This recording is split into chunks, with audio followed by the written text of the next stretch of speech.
ராமாயணத்தில் ஒவ்வொரு அடியும் ஒவ்வொரு ஸ்லோகங்களிலும் ராமரை பார்ப்பவர்கள் அந்த திவ்யமான சரித்திரத்தை படிக்க படிக்க ஆனந்தமாக இருக்கும். ராமருடைய சாநித்தியத்தை சுலபமாக பெற்றுவிட முடியும். சாதாரண தூதர்கள் சொன்ன விஷயத்துல என்ன இருக்குன்னு நினைப்போம். நம்ம அதில் கூட அவர்களை பாகவதர்களாக பார்க்கிறதுனால், அதிலும் ராமரை பார்ப்பதனால் எனக்கு திவ்யமாக தோன்றுகிறது, அதிகமான சுகத்தை அளிக்கிறது. அது ஆச்சரியமாக இருக்கிறது, இந்த சரித்திரமானது. அதுபோல் ஒவ்வொரு கட்டங்களிலும் ராமரையும் ராம பக்தர்களையும் நாம் பார்த்தோமானால் நிச்சயமாக, இப்போ சகர மன்னனுடைய சரித்திரத்தை சொல்லும் பொழுது கங்காவதரணம், கங்கை பூமிக்கு கொண்டு வந்தது. அப்போ அந்த கங்கையை நினைக்கும் பொழுது, ஆஹா, விஷ்ணுனுடைய திருவடியிலிருந்து, பகவானுடைய திருவடியிலிருந்து வந்த கங்கை அல்லவா, என்ன ஒரு பவித்திரமான ஒரு கதை இது, என்ன பவித்திரமான ஒரு சரித்திரம் இது கங்காவதரணம் என்று நினைக்க தோன்றுகிறது. இதே சகர மன்னனுடைய சரித்திரம் பற்றி படிக்கும்போது ஏதோ ஒரு ராஜாவினுடைய சரித்திரம் என்று சொல்ல தோன்றவில்லை. இந்த வம்சத்தில் தானே ராமன் உதயமாகி இருக்கிறார். ராமன் அவதரித்த குலமாயிற்ற இந்த இஸ்வாக் வம்சமானது, சூரிய வம்சமானது, இந்த சகர மன்னர்கள் எல்லாம் எப்படிப்பட்ட புண்ணியாத்மாக்களாக இருந்தால் இந்த ராஜரிஷிகளுடைய வம்சத்தில் ராமர் அவதரிப்பார். ராம லக்ஷ்மண பரத சத்ருகன் 4 ரூபங்களில் பகவான் அவதரித்திருக்கிறாரே. ஆஹா, என்ன தெய்வீகமானவர்கள் அந்த ராஜரிஷிகள் எல்லாம். சகரன், அம்சுமான், திலீபன், பகிரதன், இவர்களெல்லாம் புண்ணியாத்மாக்கள் அல்லவா, பரம பாகவதர்கள், ரங்கநாதனை வழிபட்டவர்கள் அல்லவா. அந்த குலத்தில் தான் இக்ஷ்வாகுக்கு பிரம்மதேவரால் கொடுக்கப்பட்ட, பகவானால் கொடுக்கப்பட்ட அங்க அந்த ரங்கநாதனை வழிபட்டு கொண்டு வந்திருந்தார்கள். இக்ஷ்வாகு குல தடம் அல்லவா அந்த ரங்கநாதன், ஸ்ரீ ரங்கநாதன். இன்னைக்கு பூலோக வைகுண்டம் என்று சொல்லக்கூடிய ஸ்ரீரங்கத்தில் இருக்கிற பள்ளி கொண்ட பெருமாள் ரங்கநாதர். அப்படின்னு நினைக்கும் போது அந்த பகவானையே வழிபட்டதுனால அந்த குலத்துல பகவானே தோன்றினானாம்.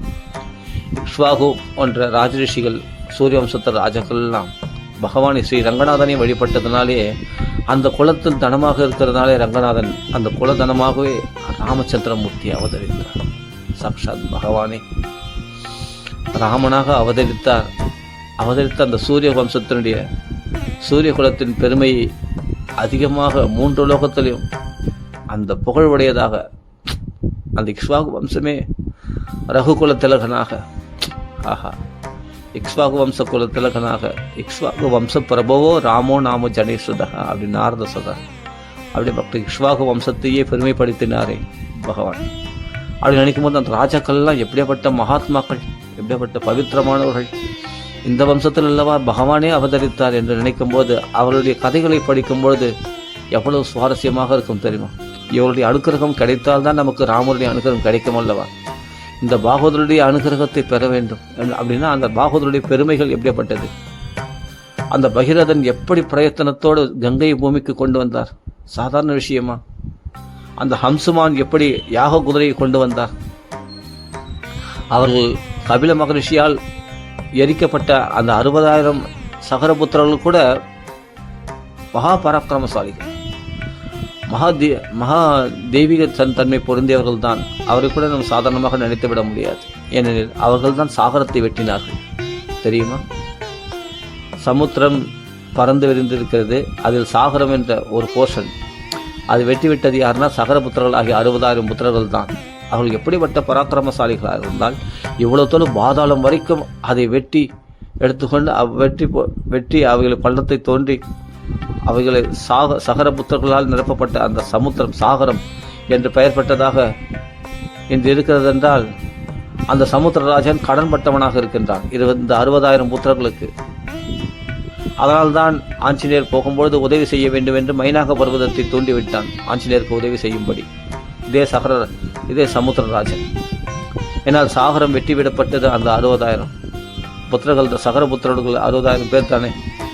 அதனால் அவர்களுக்கு கடன்பட்டவனாம் அந்த சமுத்திரராஜன் கூட. அதனால்தான் பாலம் வழிவிட்டது, கடல் வழிவிட்டது ராமருக்கு. ஏன்னால் அந்த வம்சத்துக்கு கடன்பட்டு இருக்கிறார், அந்த சூரிய வம்சத்து ராஜாக்களுக்கு கடன்பட்டு இருக்கிறார் அந்த சமுத்திரராஜன். அந்த கடனை அடைப்பதற்காக ராம கைங்கரியம் செய்ய முற்பட்டது சமுத்திரராஜன். அப்படின்னு நினைக்கும் போது எல்லாம் ஒன்று லிங்க்கு, எல்லாம் ஒன்றொன்று தொடர்புடையது. அப்படின்னும் போது அந்த சகரபுத்தர்கள் 60,000 பேர் கபில மகரிஷியுடைய கோபத்தால் எரிக்கப்பட்டவர்கள் என்று பார்க்கிறோமே ஒழிய, ஆனால் அவர்கள் கூட பவித்திரமானவர்கள் என்று நாம் புரிந்து கொள்வதில்லை. ஏனால் இந்த வம்சத்துக்கு ராமருடைய வம்சம் என்றால் அவர்கள் எல்லாமே பவித்திரமானவர்கள் தான். அவர்கள் யாரும் குற்றவாளிகள் கிடையாது. கோபத்தினால் அவர்கள் கோபம் அவருடைய அகங்காரமானது அவர்களை அழித்ததை தவிர, ஆனால் அவர்களும் சில நற்குணங்கள் படைத்தவர்கள் தான். தந்தையினுடைய வார்த்தையை கடைபிடிக்கத்தான் அவர்கள்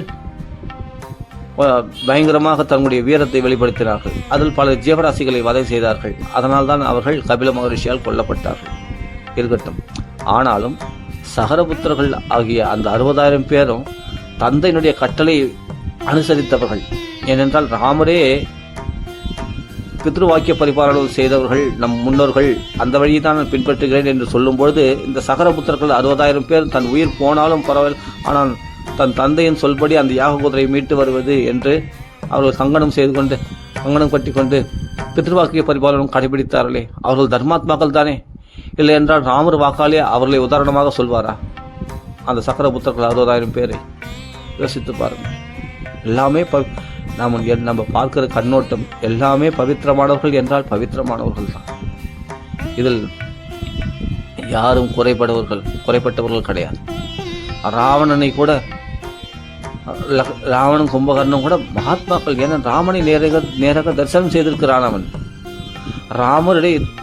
ராமரோடு சண்டை போட்டிருக்கிறான். சீதையை தரிசித்திருக்கிறான்.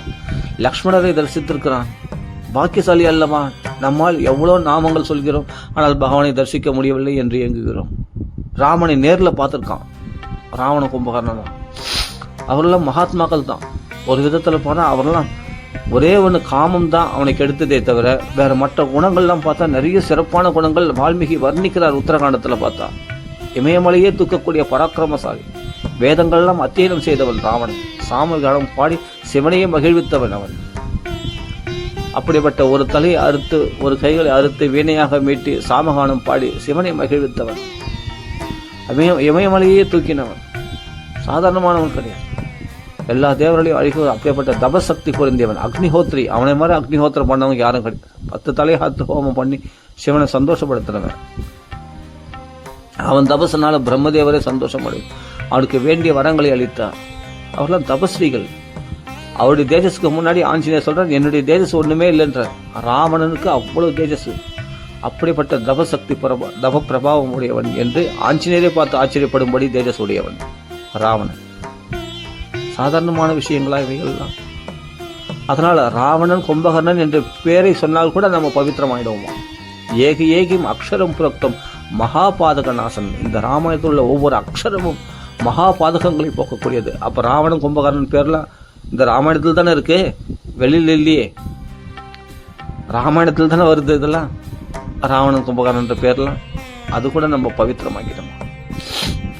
சேங்காலிபுரம் அனந்தராம் தீட்சிதர் சொல்லுவார், ராவணன் கும்பகர்ணன் பேரை சொன்னா கூட நம்ம பவித்திரம், மகாபாதகங்கள் நம்ம விட்டு போயிடும். அப்படிப்பட்டது ராமாயணம், தெய்வீகமானது. ஆனால் ராமாயணம் சிறப்பு பெறுவது யாருனால் பக்தர்களால. அந்த பெருமைகளை எடுத்து அள்ளி பருக தெரியாதவங்களுக்கு இந்த அனுவாதம் பண்ணி எடுத்து சொல்றவங்க அப்படிப்பட்ட பரம ரசிகர்களாக, ராம தீவிர பக்தர்கள், ராம பித்தர்களாக இருப்பவர்கள் வாக்குல ராமாயணம் கேட்கணும். ஆடுங்கப்பா, ராமாயணம் அப்படி தேன் போல சுவைக்கும். ஒவ்வொரு கட்டத்தையும் ரசிச்சு படிக்கிறவங்களுக்கு கொடுத்து பாருங்க இந்த ராமாயணத்தை. ஒன்றும் இல்லை, சீதா சம்பாஷணம் மட்டும் எங்கெங்கெல்லாம் வருதுன்னு பாருங்க. சீதை ராமருக்காக இயங்குவதும், ராமருக்கு சீதை பிரிஞ்சிருக்கும் பொழுதும் அவர்கள் இணைந்திருக்கிறார்கள் மனதால். உடலால் பிரிந்திருக்கிறார்கள், மனதால் இணைந்திருக்கிறார்கள். என்ன மாதிரி லவ் அது? என்ன மாதிரி ஒரு காதல் அது? என்ன மாதிரி ஒரு தெய்வீக காதலுங்க? நீங்க கொச்சப்படுத்துற மாதிரி ஒரு போலியான அன்பு கிடையாது. காமத்துக்கு உட்பட்ட அன்பு கிடையாது அது. ராம சீதெல்லாம் சாதாரண, அவங்களாம் பஞ்சபூதங்களா? அவங்களாம் சச்சிதானந்த ஸ்வரூபம் அல்லவா? தன்னுடைய அந்தரங்க சக்தி அல்லவா சீதை? அவள் தேவமாயேவ நிர்மிதா அப்படின்னு தான் வால்மீகி சொல்றார். சாக்ஷாத் தேவன், பகவானுடைய மாயை, அதாவது அந்தரங்க சக்தி அவள். அவரிடத்தில் களங்கமே இருக்காது. இந்த அன்பு பௌதிக அன்போடு சேர்த்து பேசவே கூடாது. ராமருடைய சீதையுடைய அன்பை, ஏன்னா பௌதிகமான அன்பு காமத்தை மையமாக கொண்டது. பௌதிகமான தம்பதிகளுடைய சௌக்கியம் எங்க போய் முடியும்னா காமத்தில் முடியும். ஆனா இது தெய்வீகமான சௌக்கியத்தை கொடுக்கக்கூடிய தெய்வீகமான அன்பாகிய இது பேரானந்தத்தில் கொண்டு போய் முடிக்கக்கூடிய அன்பு. அது பேரானந்தத்தில் கொண்டு போய் முடிக்கக்கூடிய காதல். அது சீதை ராமனுடைய காதலை தியானம் செய்துதானே ஆஞ்சநேயர் பிரம்மச்சரியத்தை கடைபிடித்தார். ஏனென்றால் அது பௌதிக காமத்தை உண்டு பண்ணக்கூடியதாக இருந்தால் சீதை ராமன் எப்பொழுதும் ராம் சீதா நாமத்தை சொல்லிக்கொண்டு ராம கதைகளை எப்பொழுதும் கேட்டு ராம கதைகளை பேசிக்கொண்டு எப்படி ஆஞ்சநேயர் சஞ்சரிப்பார்? அப்ப அது தெய்வீகமான காதலாக இருந்ததனால் தானே அந்த ஹிருதய நோயாகிய அந்த பௌதிகமான காமம் அடியோடு அற்றுவிட்டது. நித்திய பிரம்மச்சாரியாக ஆஞ்சநேயர் சஞ்சரிக்கின்ற ராமகதைகளை பேசிக்கொண்டு எத்த ரகுநாத கீர்த்தனும் சற்று அதெல்லாம் ரசிச்சு கேட்கிறார். எங்கெல்லாம் ராமாயண கதை சீதாராமனுடைய பெருமைகளை சீதாராமனுடைய காதலை பற்றி பேசி அனுபவிக்கிறார்களோ அந்த இடத்துல போய் கண்களில் கண்ணீர் மல்க ஆனந்த பாசமோடு கைகூப்பி கொண்டு அஞ்சலி செய்து கொண்டு அந்த இடத்துல அவர்களை கைகூப்பி வணங்கி கொண்டு இப்படிப்பட்ட ராம அந்த அமிர்தத்தை எங்கள் காதல் வர்ஷிக்கிறீர்களே என்று அவர்களை கும்பிட்டு கொண்டு அந்த இடத்துல வாசம் செய்கிறார்கள்.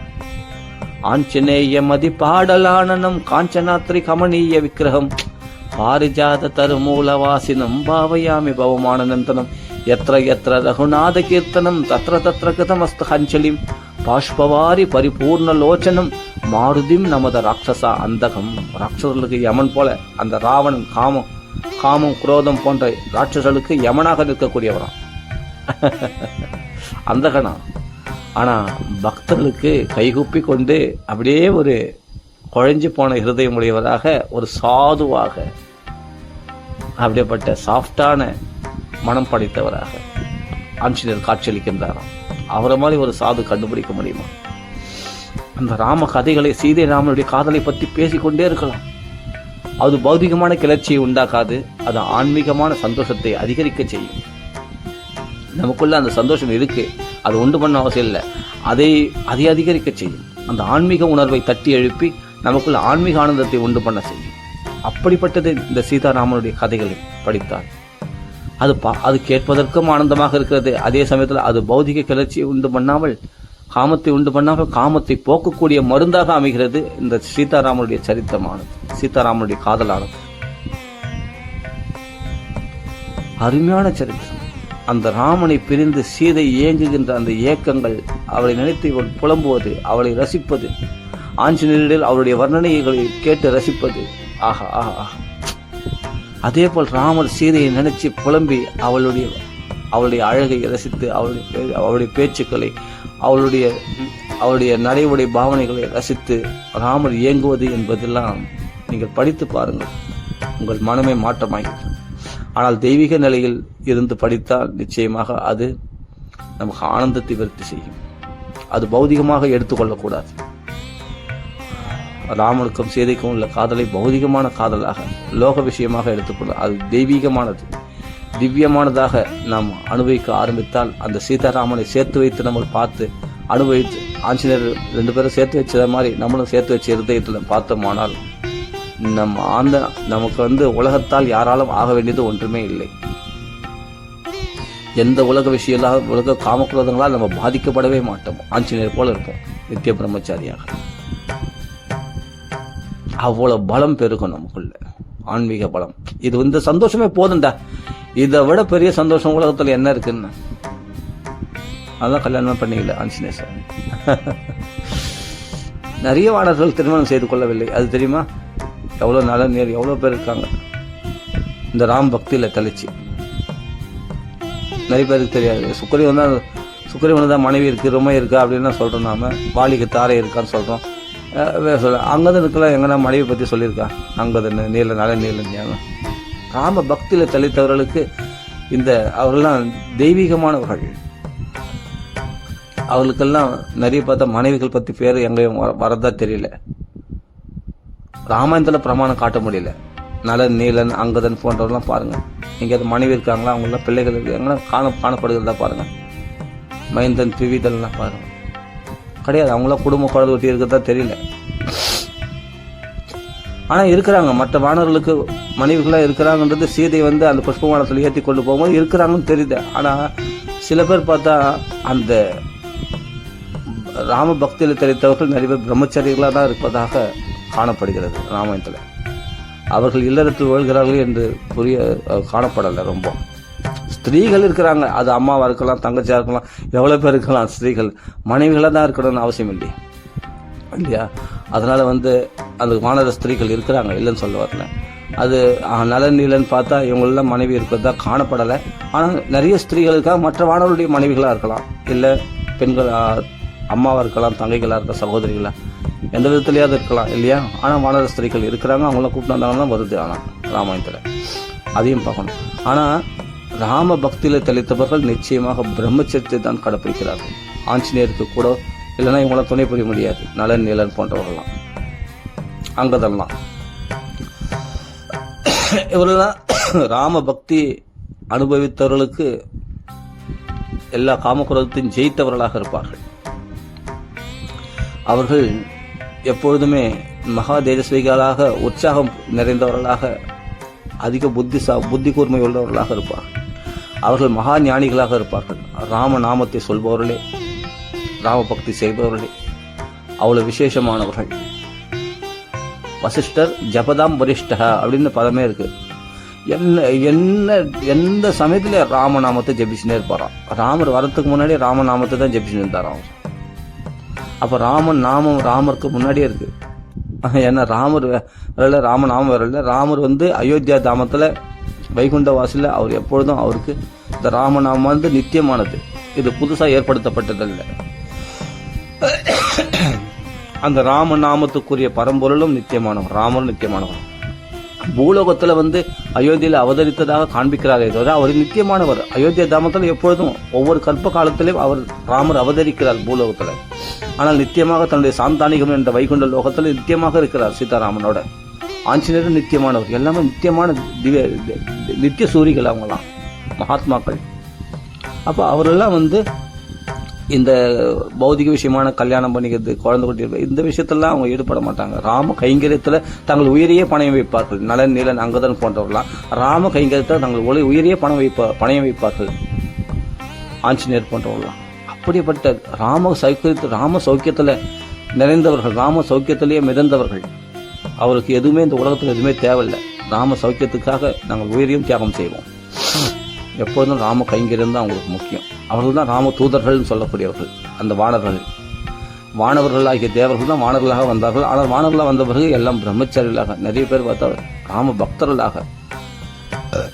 இதே தேவர்கள்லாம் பார்த்தா அமிர்தம் கடைஞ்சி, அதில் அமிர்தம் பகவானே கூர்மாவதாரத்தையே கீழே போட்டு அதுக்கு மேலே மந்திரமலையை போட்டு கடைஞ்சி அந்த அமிர்தத்தை சாப்பிடணுமா. இது எப்படி இருக்கு பாருங்க. பகவானை மலையை சுமக்க வச்சு கூர்மாவதாரத்தை, இது தேவர்கள்லாம் அமிர்தம் சாப்பிடணுமா. இது தேவருடைய குணம். ஆனா அதே கடல் ராமரை தோளில் தூக்கி கொண்டு ராமலக்ஷ்மணர்களுக்காக இவர்கள் கல்லை சுமந்து, அவர்கள் மலையை சுமந்தது எதுக்காக? தங்கள் நலனுக்காக தேவர்கள் அசுரர்கள் மலையை சுமந்தார்கள், மந்திரமலையை. எதுக்காக? அமிர்தம் சாப்பிடுவதற்காக. ஆனால் வானவர்கள் அப்படி கிடையாது. ஏன்னா ராம கைங்கரியத்துக்காக அவர்கள் மலைகளை சுமந்தார்கள், பாலம் அமைத்தார்கள், அந்த பாறைகளை அடுக்கினார்கள். எதுக்காகனா ராம சௌக்கியத்துக்காக, ராமருக்காக தங்கள் உயிரையும் அர்ப்பணித்தார்கள், ராம கைங்கரியமாக. அதனால்தான் அவர்கள் கடலை கடந்தார்கள். அந்த சமுத்திரத்தில் பாலம் போட்டு அந்த கடலை கடந்தார்கள். அந்த பாலத்தின் மூலமாக அந்த கடலில் மூழ்கிவிடவில்லை. ஆனால் இவர்கள் கடைந்த மலையும் கடலில் மூழ்கிவிட்டது. பிறகு கூர்மாவதாரம் எடுத்து பகவான் தான் உயர்த்தினான். அதற்கு பிறகும் அந்த வாசிகளுடைய தீட்சணத்தினால் அவஸ்தைப்பட்டார்கள். அதுக்கு சிவபெருமானிடம் ஓடினார்கள். விஷத்தை பானம் செய்து மறுபடியும் அவர்கள் பலவிதமான பொருட்கள் வந்தது. இவைகளுக்கெல்லாம் ஆசைப்பட்டவர்கள் தான் இந்த தேவர்கள், அற்பமான ஆசையுடையவர்கள். கடைசியில் அமிர்தத்தை பெற்றார்கள். அந்த அமிர்தத்தை சாப்பிட்டும் அவர்களுக்கு அழிவு உண்டு. ஆனால் ராமாமிர்தத்தை, ராம கதைகளை கேட்ட இந்த வானர்களுக்கோ, ஜாம்பவானுக்கோ, ஆஞ்சநேய சுவாமிகளுக்கோ சிரஞ்சீவிகள், அவர்களுக்கு அழிவே கிடையாது. அப்படியே அவர்கள் உடலை விட்டாலும் அவர்கள்லாம் வைகுண்டத்தை அடையக்கூடியவர்கள், திவ்யமானவர்கள். அப்ப இந்த தேவர்களை காட்டிலும் ராம பக்தர்களாகிய வானவர்கள் சிறந்தவர்கள் அல்லவா? இவர் கடலில் என்ன கிடைக்கும் என்று கடலை கடைந்து கொண்டிருக்கிறார்கள். இவர்கள் கடலை கடந்து விட்டார்கள் அல்லவா? சம்சார சாகரத்தை கடந்து விட்டார்கள் அல்லவா? கடந்தல்லவா லங்கையில போய் ராவணனை வதம் செய்து. அப்படி இல்லை என்றால் ஒரு ஆஞ்சநேயர் சுவாமி போய் ராவணன் ஒரு கலக்கலைக்கு ராவணன் கண்களிலே விரலை விட்டு ஆட்டி அந்த ராவணன் எல்லா ராஷ்டிரங்களையும் துவம்சம் பண்ணி 80,000 ராஷ்டிரங்களை வதம் செய்து 5 சேனாதிபதிகளை வதம் செய்து லங்கையை தீக்கிரையாக்கி அப்படி ஜெய ஸ்ரீராம் அப்படி என்று கட்சிப்பாரா ஆஞ்சநேயர் சுவாமி? ஏன்னா ராம பலம். அவர்களெல்லாம் எல்லாத்தையும் ஜெயித்தவர்கள், காமக்ரோதங்களை ஜெயித்தவர், ராம பக்தியில் திளைத்தவர்கள், தெய்வீகமான புருஷர்கள். அதனால் தேவர்களை காட்டிலும் வானவர்கள் உயர்ந்தவர்கள் அல்லவா? சிறந்த பக்தர்கள் அல்லவா? எப்படி நித்திய சூரிகளை நித்திய பிரம்மச்சரியர்களாக வாழ்ந்தார்கள் ராம பக்தியில் திளைத்து. எதனால்னா இந்த சீதை ராமனை சேர்த்து வைக்க வேண்டும் என்ற எண்ணத்தினாலே இருந்ததுனால்தான் அவர்கள் உலக விஷயமான ஆசைகளிலே உலக ஆசைகள் அற்றவர்களாக சிறந்த மகாத்மாக்களாக பிரகாசிக்கிறார்கள். பரமாம்சர்கள் என்பவர்கள் அவர்கள்தான். அந்த ராம தூதர்கள் யார் ராமநாமத்தை சொல்லிக் கொண்டிருக்கிறார்களோ, யார் ராமாயணம் பாராயணம் செய்து கொண்டிருக்கிறார்களோ அவர்களை சுற்றி சுற்றி வந்து கொண்டிருக்கிறார்கள். இன்றும் ஒரு இடத்தில் வானர்களே இறங்கி விட்டார்கள் ராம பக்தனுக்காக என்று ஒரு சரித்திரமே இருக்கிறது. அது சரியாக ஞாபகம் இல்லை. ஆஞ்சநேய சுவாமி எத்தனையோ இடத்தில் காப்பாற்றிருக்கிறார் ராம பக்தர்களை, துளசிதாசரை, எத்தனையோ பக்தர் கபீர்தாசர் போன்றவர்களுக்கெல்லாம் ஆஞ்சநேயர் தரிசனம் கொடுத்து அப்படி ராம தூதர்கள் ராமநாமம் சொல்பவர்களை சுற்றி சுற்றி வந்து கொண்டிருக்கிறார்கள். அவர்கள்தான் அங்கு தரிசனம் கொடுத்து அவர்களை காப்பாற்றி கொண்டிருக்கிறார்கள். இல்லை என்றால் யார் காப்பாற்றுவார்? ஆனால் ராமநாமத்தை சொல்பவர்கள், ராமாயணம் பாராயணம் செய்பவர்களை ராம தூதர்கள் எப்பொழுதும் சுற்றி கொண்டே இருக்கிறார். அவர்களுக்குள்ளே ஒரு பாதுகாப்பு வளையம் உண்டாகி விடுகிறது. ராமாயணம் பற்றி, சீதாராமனை பற்றி பேசிக்கொண்டே இருக்குங்களே, உங்களுக்கு வேற எதுவும் வேண்டாம். இது சௌக்கியமாகவும் இருக்கு பாருங்க. சரி, நீங்க பௌதிகமாகவே நினைத்தா கூட, ஒரு காதலர் காதலி அப்படின்னு நினைச்சா கூட நீங்க பேசுங்களேன், பேசி பாருங்க. அது தெய்வீக நிலைக்கு தான் கொண்டு போகுமே தவிர மனக்கிளர்ச்சியை, காமத்தை உண்டு பண்ணாது. காமத்தை இருக்கிற காமத்தை போக்கி நம்மளை தெய்வீக நிலைக்கு கொண்டு உயர்த்திடும் நம்மளை. அப்படிப்பட்டது இந்த சீதாராமனுடைய காதல். எந்த தேசத்தெல்லாம் பாருங்க, செய்தி சரியான தும்பல், அதாவது சத்தியம். அதனால அந்த சீதை ராமனை நினைத்து ஏங்கினது, ராமன் சீதை நினைத்து ஏங்கினது. அயோத்தியா காண்டத்திலிருந்தே பாருங்கள், ஏன் பாலகாண்டத்திலிருந்தே அவருடைய காதலானது நமக்கு தெரிகிறது அல்லவா? கடைசி அத்தியாயத்தில் 76, 77வது சர்க்கத்தில் பாருங்கள், குறிப்பறிந்து நடக்கக்கூடியவளாம் சீதை. ராமன் சொல்ல வேண்டிய அவசியம் இல்லையா, ராமர் கட்டளையிட வேண்டிய அவசியமே இல்லையா. அவளுக்கு எந்தெந்த சமயத்தில் என்ன தேவை என்று சீதைக்கு தெரியுமா. அதே போல் சீதைக்கு என்ன நினைக்கிறாள், என்ன பேசுகிறாள், அவருடைய சைகை மூலமாக அவர்கள் பேசிக்கொள் வரலாம். அந்தரங்கமான அன்பில் மிதக்கின்ற தம்பதிகளுக்கு வாய் திறந்து பேச வேண்டும் என்ற அவசியமில்லை, ஒருத்தர் சொல்லிக்கொள்ள வேண்டும் என்ற அவசியமே இல்லை. அவர்கள் மனதை புரிந்து வைத்துக் கொண்டிருக்கிறார்கள். மனதில் இடம் பிடித்தவர்கள் அவர்கள்லாம் தெய்வீகமான காதலில் இருப்பவர்களாகிய திவ்ய தம்பதிகளாகிய அந்த சீதாராமுடைய காதலானது அப்படிப்பட்டது. அந்த 76, 77 சர்க்கத்தெல்லாம் படிச்சு பாருங்க. அந்த குறிப்பறிந்து அவருக்கு எந்த சமயத்தில் என்ன தேவை, அவர் ஒரு சைகை காமினா அந்த சைகையிலேயே ஓஹோ இவர் இதுதான் உத்தேசிக்கிறார். அவங்களாம் வாய் திறந்து பேசணும்னு அவசியமே இல்லை. பேச்சுக்கு என்ன இருக்கு? மனசால பேசிக்கொள்பவர்களுக்கு வாயால பேச வேண்டியது என்ன இருக்கிறது? உடலால் சைகை செய்ய வேண்டிய கூட தேவையில்லையே. ஒரு கஞ்சாடை காட்டினாவே புரிஞ்சிடும், இவர் இதுதான் கேட்கிறாரு, இவருக்கு இதுதான் ஆசைப்படுறாரு, இவர் இதுதான் செய்யணும்னு தோன்றார், இவர் இந்த வேலை தான் செய்ய சொல்றார் அப்படின்னு அது அவங்களுக்கே புரியுமா.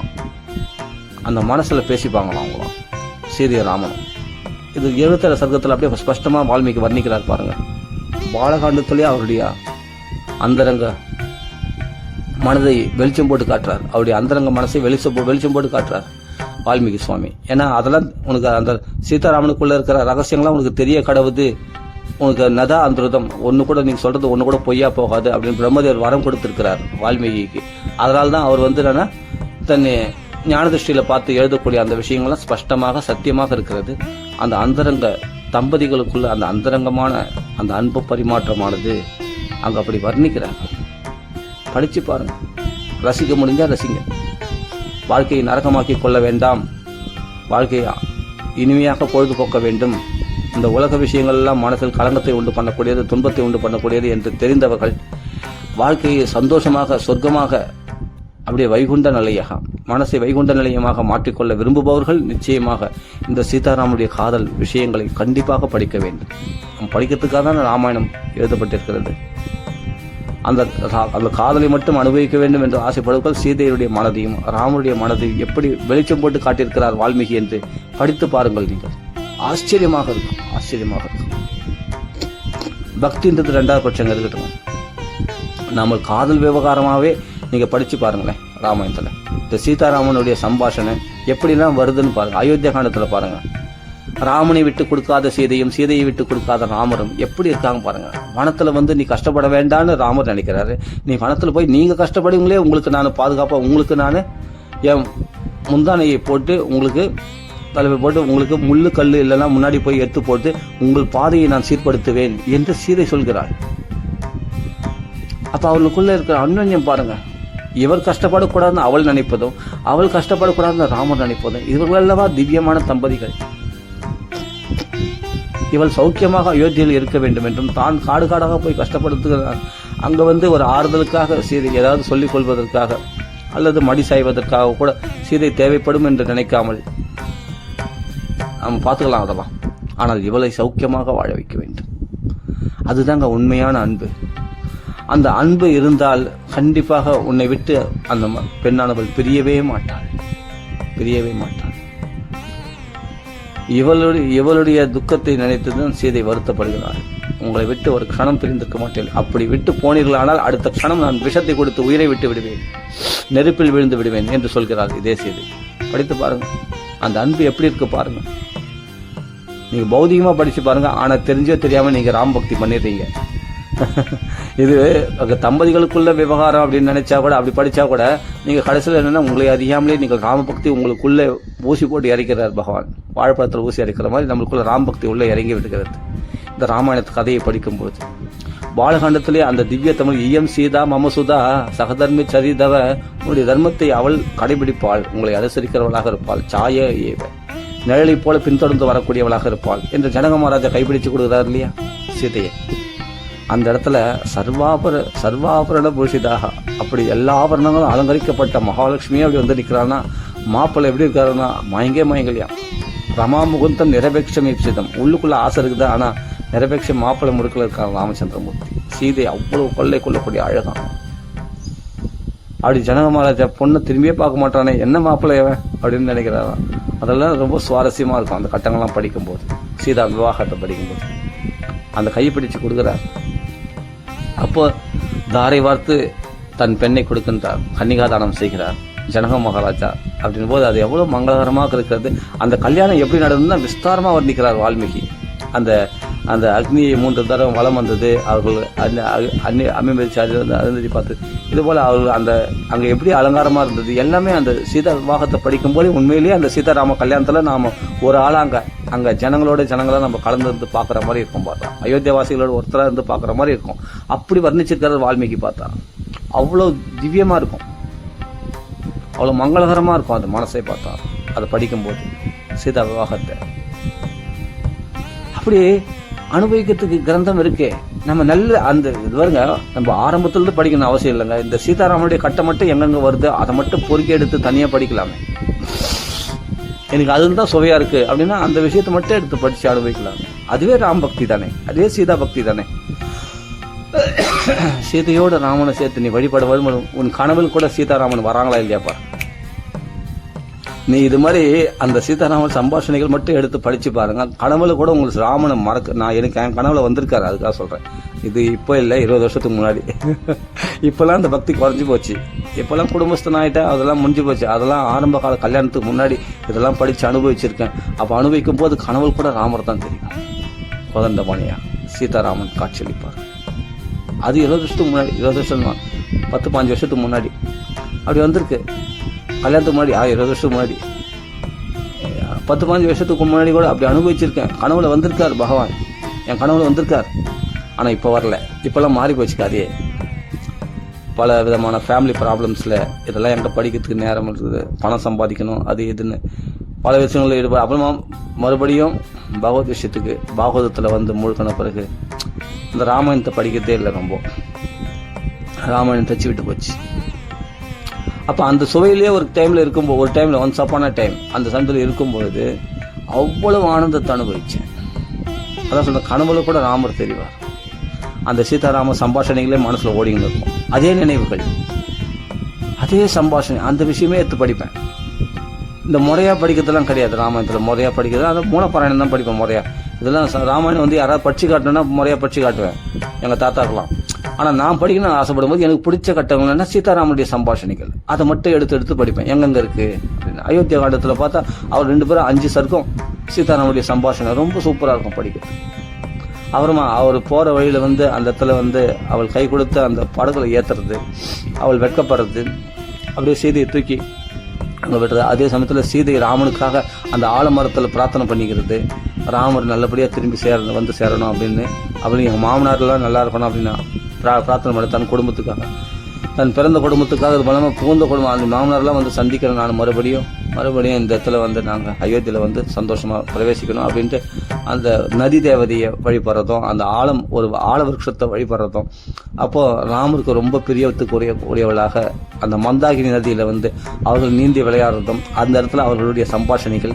உன்னோடு இருக்கும் பொழுது எனக்கு அயோத்தியே நினைக்க தோணலை சீத்தே, நான் இப்படியே இந்த இடத்துல நம்ம இந்த சித்திரக்கூடத்திலேயே இருந்தெல்லாம் போல தோன்றுகிறது. நமக்கு தான் உதவிக்கு லக்ஷ்மணன் இருக்கிறானே, லக்ஷ்மணன் தம்பியுடையான் படை கஞ்சான், எந்த எதிரிகள் வந்தாலும் லக்ஷ்மணன் பார்த்துப்பான், நான் உன்னோட சௌக்கியமா நான் இந்த இடத்துல இருந்தெல்லாம் போல தோன்றது செய்தே அப்படின்னு மந்தாகி நதியில அந்த ஜலஸ்நானம் பண்ணும்போது அந்த சம்பாஷணைகள் அருமையா இருக்கும். சீதாராமுடைய சம்பாஷணைகள் இப்படிலாம் படிச்சு அனுபவிக்கும் போது ஆஹா. அது இல்லாம மனசிலை என்ற திலகத்தை எடுத்தாராம் சீதைக்கு. அப்படி மனசாலேயே அவளுக்கு திலகத்தை இட்டாராம் ராமர். அது உண்மையிலே திலகமா போய் நெத்தில போய் பதிஞ்சு போச்சு. அப்படி நினைச்சா ராமருக்கு உடனே திலகம் இட முடியும். அவளுக்காக நானா ஒரு புல்லை கொண்டு பிரம்மாஸ்திரத்தை ஏவிட்டு அந்த காக்காசுரனை வதம் செய்தார், நிகரம் பண்ணாரு, அன்னை பிடிங்கினாரு, சீதை மன்னிச்சதுனால மன்னிச்சு விட்டார். அப்படியேப்பட்ட ஒரு காக்கைக்கு கூட பிரம்மாஸ்திரத்தை பிரயோகம் பண்ணார்னா சீதைக்காக என்ன வேணாலும் பண்ணுவோம். அப்படியேப்பட்ட ஒரு காதல் சீதை எடுத்து அந்த சீதைக்கு ராமர் இடத்துல அப்படியேப்பட்ட ஒரு அன்பு. அப்படியே அதெல்லாம் படிக்க அதெல்லாம் அது வேற லெவலுங்க. அது இந்த சுவாரஸ்யமே தனி. அது அயோத்தியா காண்டத்துல சீதாராமருடைய சம்பாஷணை. அவர் ராமர் சம்மதிச்ச போது அவளை ஆலிங்கனம் பண்ணிட்டு அவள் கண்கள்ல எப்படின்னா ஸ்படிக துளிகள் போல அந்த கண்ணீர் வடிச்சுதான் ராமருடைய மார்புல அவள் ஆலிங்கனம் பண்ணிட்டு அவள். ஏன்னா ராமர் தன்னை அழைத்து போக சம்மதிச்சார் இல்லையா, அவள் கட்டி ஆலிங்கனம் பண்ணி அந்த கண்கள்ல கண்ணீர் மல்க. அந்த கண்ணீரானது அவ வந்து அந்த பிரணயத்தோட அது ரசனையா இருக்கும். ஜாமாதம் புருஷ விக்கிரகம், நீ ஆம்பளை வேஷம் போட்ட பெண்ணு, நீ அது தெரியாம எங்க அப்பா உனக்கு கல்யாணம் பண்ணி கொடுத்துட்டாரு, என்னை காப்பாற்ற சக்தி இல்லை உனக்கு காட்டல, அதனாலதான் என்ன ஆயுஷமா மாட்டேன்ற அப்படின்னு அவ திட்டா. அந்த பிரகல்பையா அவ பேசுற அது கூட அவ்வளோ அழகா இருக்கும். அதை அப்படியே மனசுல அப்படியே தியானம் பண்ணுவேன். இந்த சீதை எப்படி சொல்லியிருப்பா கோபத்துல, அதை ராமர் எப்படி எடுத்துருந்தாரு, அது பெருசா எடுத்துக்கலையா. அவர் எவ்வளவு அக்கறையாக ராமர் விட்டு பிரியக்கூடாதுன்னுக்காக எப்படி பேசுறான்னு நினைக்கும் போது அது அந்த கோபம் கூட அழகா இருக்குமா சீதையுடைய கோபம் கூட அழகா இருக்குமா. அதனாலதான் கட்டி ஆலிங்கனம் பண்றாரு, என் மாதிரி இவ்வளவு கோபப்படுறே அப்படின்னு சொல்லி. எனக்கு சுயம்போ சாட்சாத் நாராயண இடத்துல இருந்து கூட எனக்கு பயம் இல்லை, பிரம்மதேவத்துல எனக்கு பயம் இல்லை, உன்னை காப்பாற்ற எனக்கு சக்தி இல்லாம கிடையாது. சரி நீயே வா, நீ இவ்வளவு பிடிவாதம் பண்ணும்போது நான் உன்னை பண்றது உன் சௌக்கியத்துக்காக அதை நான் பார்த்தேன், சரி நீயே சொல்லுவேன் அப்படின்னு. சரி நீயே வந்து பிடிவாதமா வரணும், அப்ப நான் ஆயுஷம் போனோம் இல்லை கண்டிப்பார் தன் சௌக்கியத்துக்காக சீதையிட்டு போய் குடும்பம் கொடுத்துறான் பாரு காட்டில் போய் அப்படின்னு யாருன்னா மக்கள் சொல்லக்கூடாது அப்படின்றதுக்காக தான். உன்னுடைய அபிப்பிராயத்தை எதிர்பார்க்கறத நான் இவ்வளோ நேரம் உனக்கு வேண்டான்னு சொல்லியிருந்தேன் அப்படின்னு ராமர் சொல்றேன். அப்போ அவளுடைய அபிப்பிராயத்தை தெரிஞ்சினோடனே ராமர் இருக்க இடமே சீதைக்கு அயோத்தி அப்படின்னு சொல்றாங்க இல்லையா, அதான்.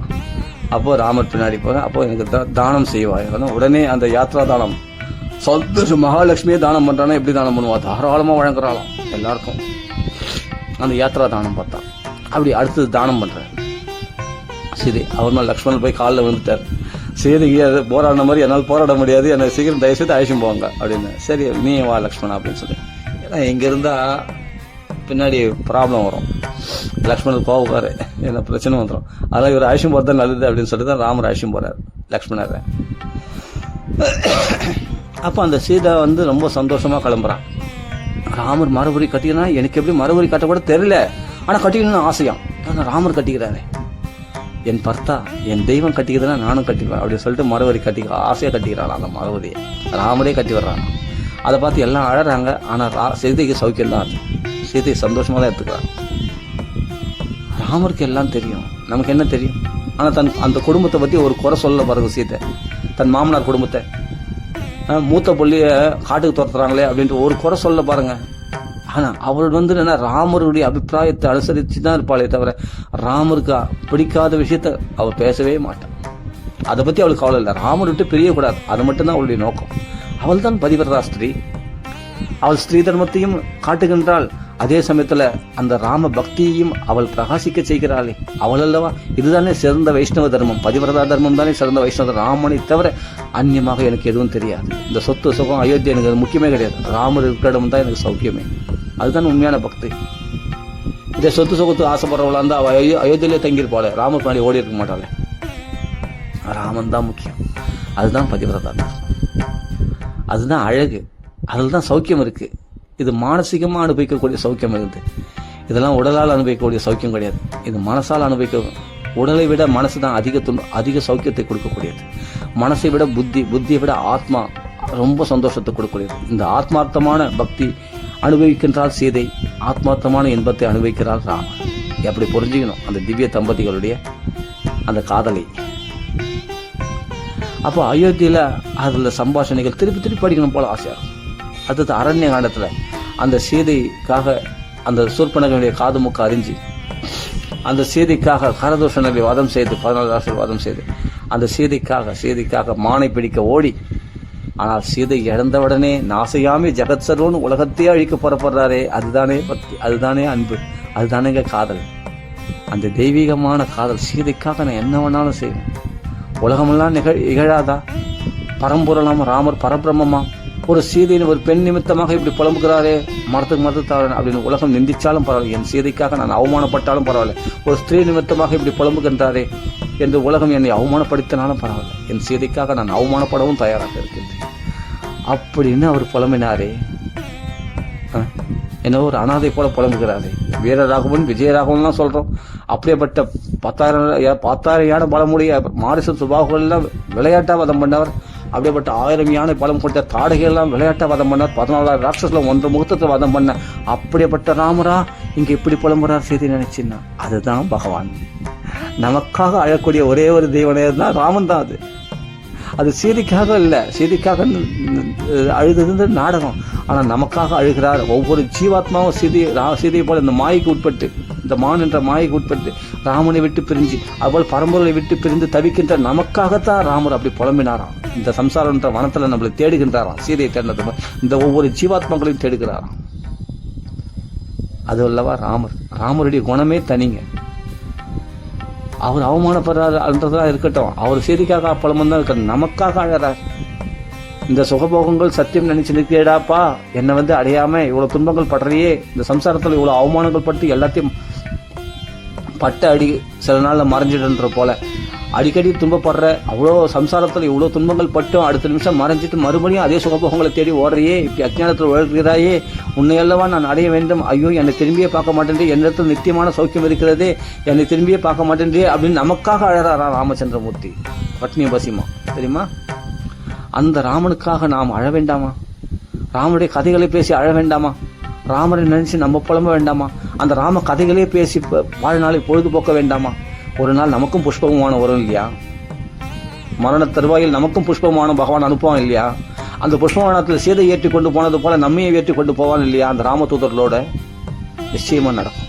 இந்த ராமாயணம் படிங்க, ராம கதைகளை பேசுங்க, ராமநாமத்தை சொல்லுங்கள், ராமகீர்த்தனம் பாடுங்கள்.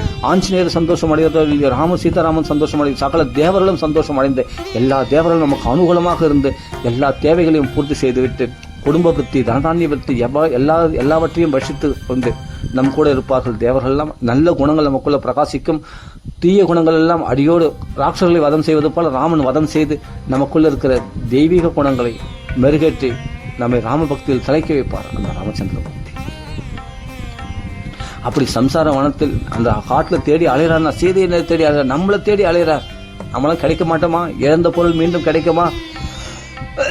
பகவான் விட்டு பிரிஞ்சு போன நாமளும் அந்த ஜீவாத்மாக்கள் தன் திருவடியில மறுபடியும் சேர்த்துக்கொள்ள முடியுமா? திரும்பவும் நம்ம இடத்துல சேர்ந்துருவாங்களா அப்படின்னு நமக்காக பகவான் பிரயத்தனம் பண்ணணும். இல்லைன்னா இந்த கொஞ்ச நெஞ்ச ராமாயணம் கூட நம்ம பேச முடியாது. ராமன் நம்மளை நினைச்சதுனால்தான் அவனொருளாலே அவன்தால் வணங்குறோம். அவன் நினைச்சதுனால்தான் நாம ராமரை நினைக்கிறோம், ராமர் கதைகளை கேட்கிறோம். நம்மளை அவன் திருவடியில் அழிச்சுன்ற அந்த ஆதங்கம் தான் பகவான் துடிக்கிறான். கிருஷ்ணாவதாரம் அப்படி கிடையாது, சிரிச்சுனே போயிடுவார் ஒரு பாட்டுக்கு. எல்லாம் எல்லாம் பிரம்மம் அப்படின்னு பிரம்ம தத்துவம். அது யாரு? கிருஷ்ணா தான் சிரிச்சுனே போயிடுவார். அவர் யாருக்காக அழுதுதா தெரியல, வரகமூர்த்தியில அழமாட்டார். ஆனா ராமர் நமக்காக அழுவார். மற்ற தெய்வங்கள்லாம் அழாது நமக்காக. இந்த ஒரு தெய்வம் தான், ராமன் மட்டும்தான் நமக்காக அழுவான், நமக்காக துடிப்பான், நமக்காக சாப்பிடாம இருப்பான், நமக்காக பட்டினி பசியமா இருப்பான். இந்த ராமன் ஒருத்தன் தான், வேற எந்த தெய்வமும் அது போல் பண்ணாது. எந்த தேவதை 30 தேவர்கள் எந்த தேவரும் நமக்காக அழாது. இந்த ராமன் ஒருத்தன் தான் நமக்காக அழுவான். நம்ம சுகதுக்கங்களை பங்கு கொள்வார் ராமர். அப்போ அந்த சீதையுடைய வச்ச காதல், சீதையுடைய வச்ச காதல் உண்மையில வச்ச காதல். நீதான் அந்த சீதை, ஜீவாத்மாவாகி நீதான் அந்த சீதை. உன்னிச்சு தான் பகவான் புலம்புறான். உன்னை இழந்துட்டேனே, உன்னை மறுபடியும் திருப்பி சேர்த்துக்கொள்ள அவ்வளவு பிரயத்தனமா அந்த அந்த சம்சார சாகரத்தை கடந்து வந்து, நீ கடக்க மாட்டேன், நான் கடந்து வந்து உன்னை அழைச்சும் போற அந்த லங்கை என்ற இந்த லிங்க சரீரத்திலிருந்து நம்மளை மீட்டெடுப்பதற்காக பகவான் போராடுறான். உனக்குள்ள இருக்கிற அந்த ராட்சச குணங்களை எல்லாம் அழிக்கின்றான், அந்த ராட்சசர்களை வதம் செய்கின்றான். புரியுதா?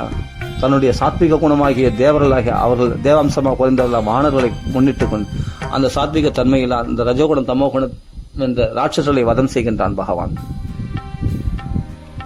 அது மாணவர்களையும் ஒதுக்கிவிட்டு தன் பக்கத்தில் வச்சுட்டு உன்னை பட்டாபிஷேகம் செய்து கொள்கிறான் அந்த ராமன். இந்த ஜீவாத்மாவை தன் திருவடியில் சேர்த்துக் கொள்கிறான் என்ற அர்த்தம். அயோத்தி என்றது வைகுண்டம். அந்த வைகுண்டத்தில் நம்மை சேர்த்து வச்சு பகவான் கொஞ்சிறானாம். நம்மளெல்லாம் சீதை கொஞ்சிற மாதிரி நம்மளை கொஞ்சிறானாம் பகவான். அந்த சீதாராமனுடைய சரித்திரத்தை படிக்க வேண்டாமா? கிஷ்கிந்தா காண்டத்தில் பாருங்கள், அந்த மயிலை நினைச்சு சீதையை நினைச்சு புலம்புற, அது காதலாகவும் இருக்கும், அதே சமயத்தில் வாழைப்பத்தில் ஊசியா இருக்கிற மாதிரி நம்ம அறியாமலே அது ராம பக்தியாகவும் நமக்குள்ள பிரகாசிக்கும். அவ்வளோ அருமையா இருக்கும். ரசிக்க பாக்கியம் தான் ரசிக்கணும். அந்த சீதை மேலே எவ்வளவு காதல் தான் நாசையாம ஜகத்து உலகத்துக்காக நம் ஒவ்வொருவருக்காகவும் நம் ஒவ்வொரு ராம பக்தருக்காகவும் அவர் உலகத்தை அழிக்க துணிந்து விடுவார். அப்படி நம்ம சுகதுக்கங்கள்ல அப்படி பங்கு கொள்வார் ராமச்சந்திரமூர்த்தி அப்படின்னு. ராம் பக்தி வராதவங்களுக்குலாம் இப்ப நான் சொல்ல விஷயத்தை கேட்டேன்னா ராம் பக்தி வரும். நான் அடிச்சு சொல்றேன். ராமாயணத்தை பத்தி என்ன தெரியும் நமக்கு? நமக்காக அழுறார், சீதைக்காக சீதைக்காக அழுகிறது நாடகம். அது வால்மீகியே சொல்றார், சுகாச்சாரியன் சொல்றாரு. ஆமா, சீதைக்காக அழுது அவருக்கு ஆத்மாராமனாக அவருக்கு சீதை நிமித்தமாக எப்படி துக்கம் உண்டாகும் அப்படின்னு சுகாச்சாரியா சொல்றாருங்க. பிரம்மனிஷ்டர் சுகாச்சாரியா சொல்றாரு, வால்மீகியே சொல்றார். இதெல்லாம் விடம்பன மகாவிஷ்ணு அவர், நித்தியஸ்ரீ நித்தியமங்க. அவர் நல்ல சூரியனை விட்டு கிரகணங்களை பிரிக்க முடியாது போல சீதாராமனை பிரிக்கவே முடியாது. அப்படி ஏன் புலம்புறாருன்னா அதான் நாடகம். அவர் மகாவிஷ்ணு அப்படின்னு சொல்றாரு, சனாதனமான பரபிரம்மம் நாராயணன் அவரு அப்படின்னு வால்மீகியே ஸ்பஷ்டமா சொல்றாரு. ராமாயணத்தை எழுதினவரே.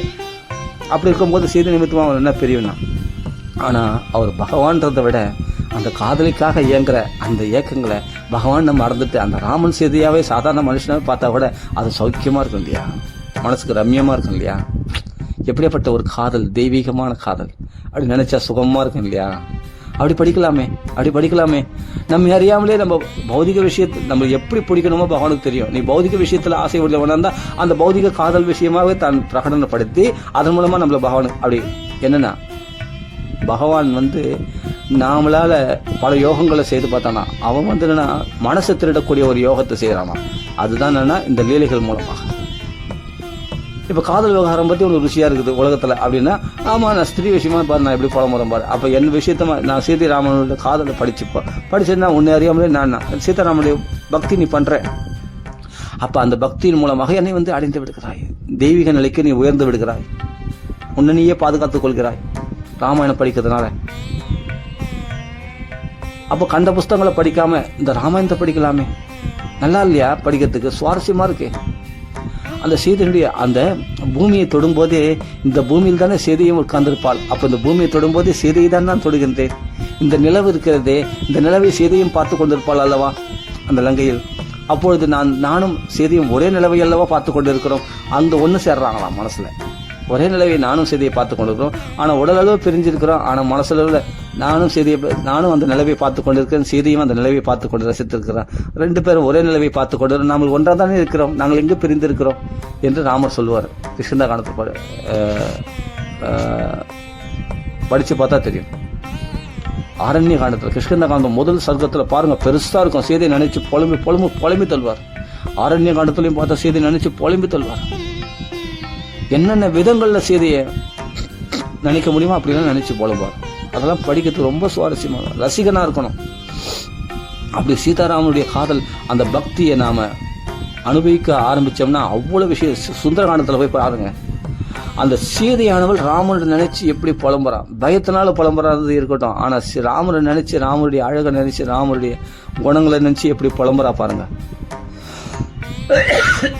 ராவணனுக்கு எப்படி சவால் வர்றா பாருங்க. ராமருடைய பெருமை எவ்வளவு பெருமையா பேசுறாரு ராமரை சீதை. அந்த சீதையினுடைய மனசை பாருங்க, அங்க சீதையுடைய மனசை அப்படியே வெளிச்சம் போட்டு காட்டுறாரு பாருங்க. அவ்வளவு புலம்பல்கள் மூலமாக அந்த மனசுல நினைக்கிறதெல்லாம் கூட வால்மீகி வெளிச்சம் போட்டுக்கிறார். சீதை என்ன நினைக்கிறாரு கூட புட்டு வைக்கிறார். சுந்தரகாண்டத்தை பற்றி பார்த்தா அவ்வளோ அருமையா இருக்கு. யுத்த காண்டத்துல பாருங்க, சவரமே இடத்துல, சேசடை இடத்துல மாயா சீதையை வதம் பண்ணும்போது ராமர் புலம்புறதும், மாயா ராமனை வதம் பண்ணும் போது சீதை புலம்புவதும் அங்கெல்லாம் படிச்சு பாருங்க. அந்த சீதாராமனுடைய காதல் புரியும்.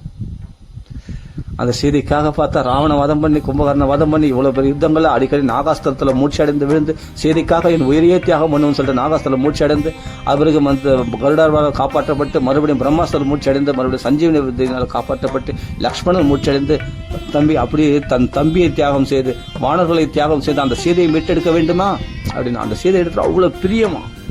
அப்போ ராமருடைய அன்பு எவ்வளவு பெருசா இருக்கு. அந்த சீதை இடத்துல வச்ச அன்பு, தன் உயிரையும் பணையம் வைக்கிறோம், தன்னுடைய சேனா பலங்களும் அதுக்காக அவன் பிரயத்தனம் பண்றது, பாலம் கட்டுறது, அந்த இடத்துல தூதுவன் அனுப்புறது, அடிக்கடி மூச்சடைந்த ரத்த காய ரணகாயமா ஆவறது, எல்லாம் சீதைக்காக சீதைக்காக சீதைக்காக. அந்த சமுத்திரராஜனை, தன்னை உலகமே சரணமடைந்திருக்கிற அந்த பரம்போல் சீதைக்காக சகல சமுத்திரராஜனை சரணமடைந்திருந்தார். சீதைக்காக எதையும் செய்வார் ராமர். அந்த அன்பு யாரால கொடுக்க முடியும்? இந்த ராமரால கொடுக்கக்கூடிய அன்பு, ஒரு பக்தனுக்காக, ஒரு பக்திக்காக இவ்வளவு செய்ய முடியும்னா ராமர். இந்த தெய்வம் மாதிரி ஒரு தெய்வம் உலகத்தில் நீங்க பார்க்க முடியுமா?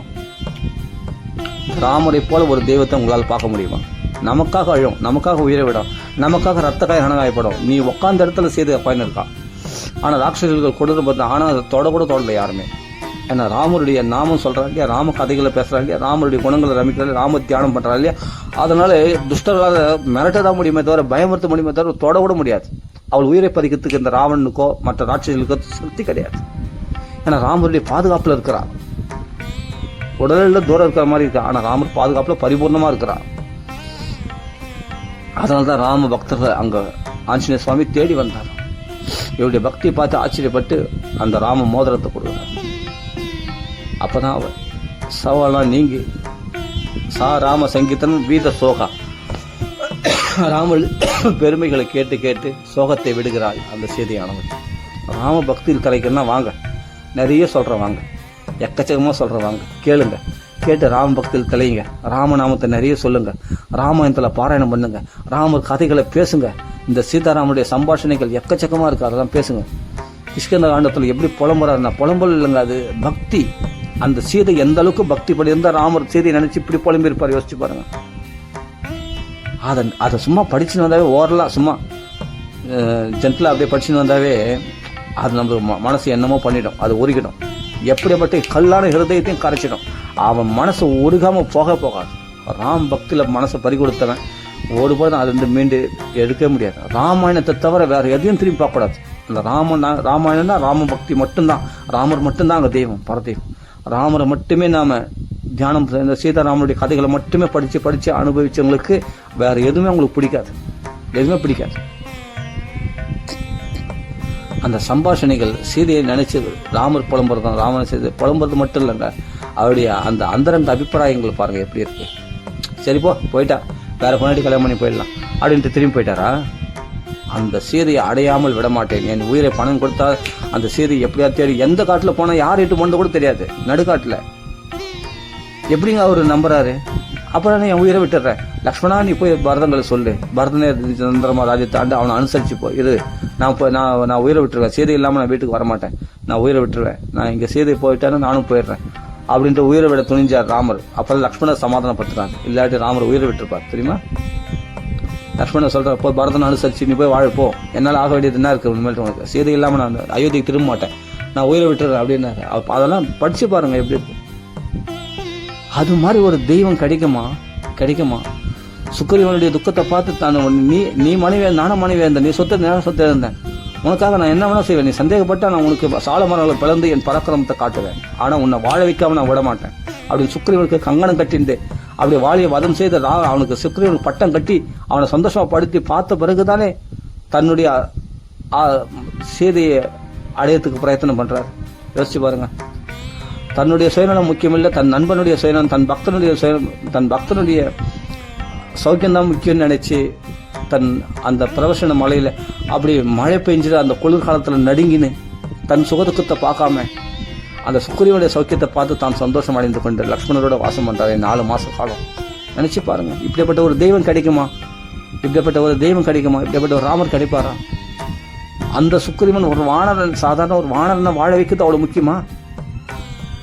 இவள் சீதையை அடையதோட தன் சுயநலத்தை விட இல்ல சீதையுடைய துக்கத்தை போகிறதுக்காவது ஒரு முயற்சி பண்ண இல்லையா? உன் கதையை அப்புறம் பார்த்துக்கலாம், ஃபர்ஸ்ட் என் கதையை பாரு அப்படின்னு சொல்லி பிரயத்தனம் பண்ணிடலாம் இல்லையா? இல்ல, உன் கதையை முதல்ல நான் பார்க்குறேன், அப்புறம் என் கதையை சாகாசமா அதுவும் 4 மாசம் பொறுத்தே நீ நல்ல சுகபோகங்கள்லாம் அனுபவிச்சு ஜாலியா இருந்துட்டே வா அப்படின்னு எவன் சொல்லுவான்?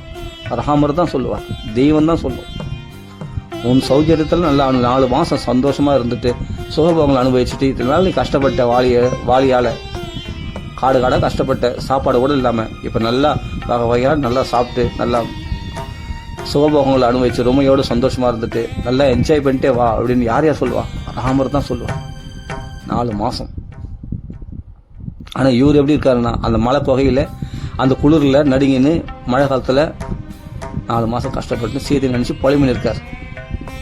ஆனா சுக்ரீவன் அங்க சந்தோஷமா இருக்கான்.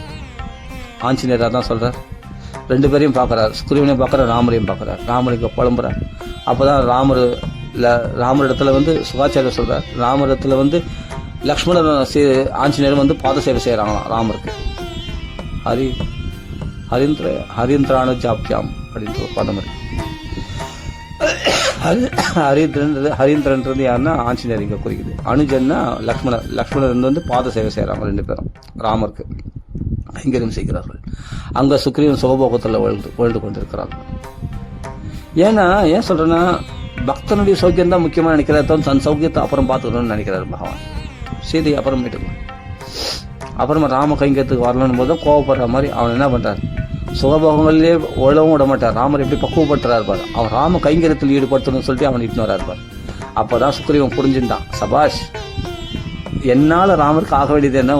ஒரு பானத்தினால 7 சால மரங்களை பிறந்து 7 உலகங்களுக்கும் அவன் ராம பானம் போயிட்டு வரும்னு சொன்னா, நான் வாலிக்கு பயந்துன்னா ஒரே பானத்தினால் வாலியை வீழ்த்தி இருக்கிற, அப்படியேப்பட்ட பல ராட்சசர்களை வதம் செய்திருக்கிற வாலியை ஒரே பானத்தினால் வீழ்த்தின அப்படியேப்பட்ட ராமருக்கு சமம் நானா? ராமருக்கு ராமருடைய மனைவி சீதையை நான் போய் மீட்டெடுக்கணுமா? எப்படியாப்பட்ட பல பராக்கிரமசாலி ராமச்சந்திரமூர்த்தி நேரில் பார்த்தேன் நான். என்னால் ஆக வேண்டியது ராமருக்கு என்ன இருக்கு? இது என்ன ஒரு விடம்பணம்? என்னுடைய நன்மைக்காக அல்லவா? இப்ப சுக்ரீவ இல்ல சண்டைக்கு வரல, ராமலட்சுமணன் மட்டும் ராவண சுக்ரீவனுடைய பேரே வந்திருக்காரு ராமாயணத்துல பார்த்தா. அப்ப என்னுடைய பேரை உயர்த்துவதற்காக, என்னை புகழடைய செய்வதற்காக வானர்களை எல்லாம் ராம கைங்கரியத்தில் ஈடுபடுத்தி அவர்களும் சேசன் மோட்சத்தை அடைய வேண்டும் என்பதற்காக அல்லவா பகவான் இந்த நாடகம் நடத்துறான். என்னை அழைக்கிறான் உதவிக்கு. என் உதவி ராமருக்கு தேவைப்படுமா?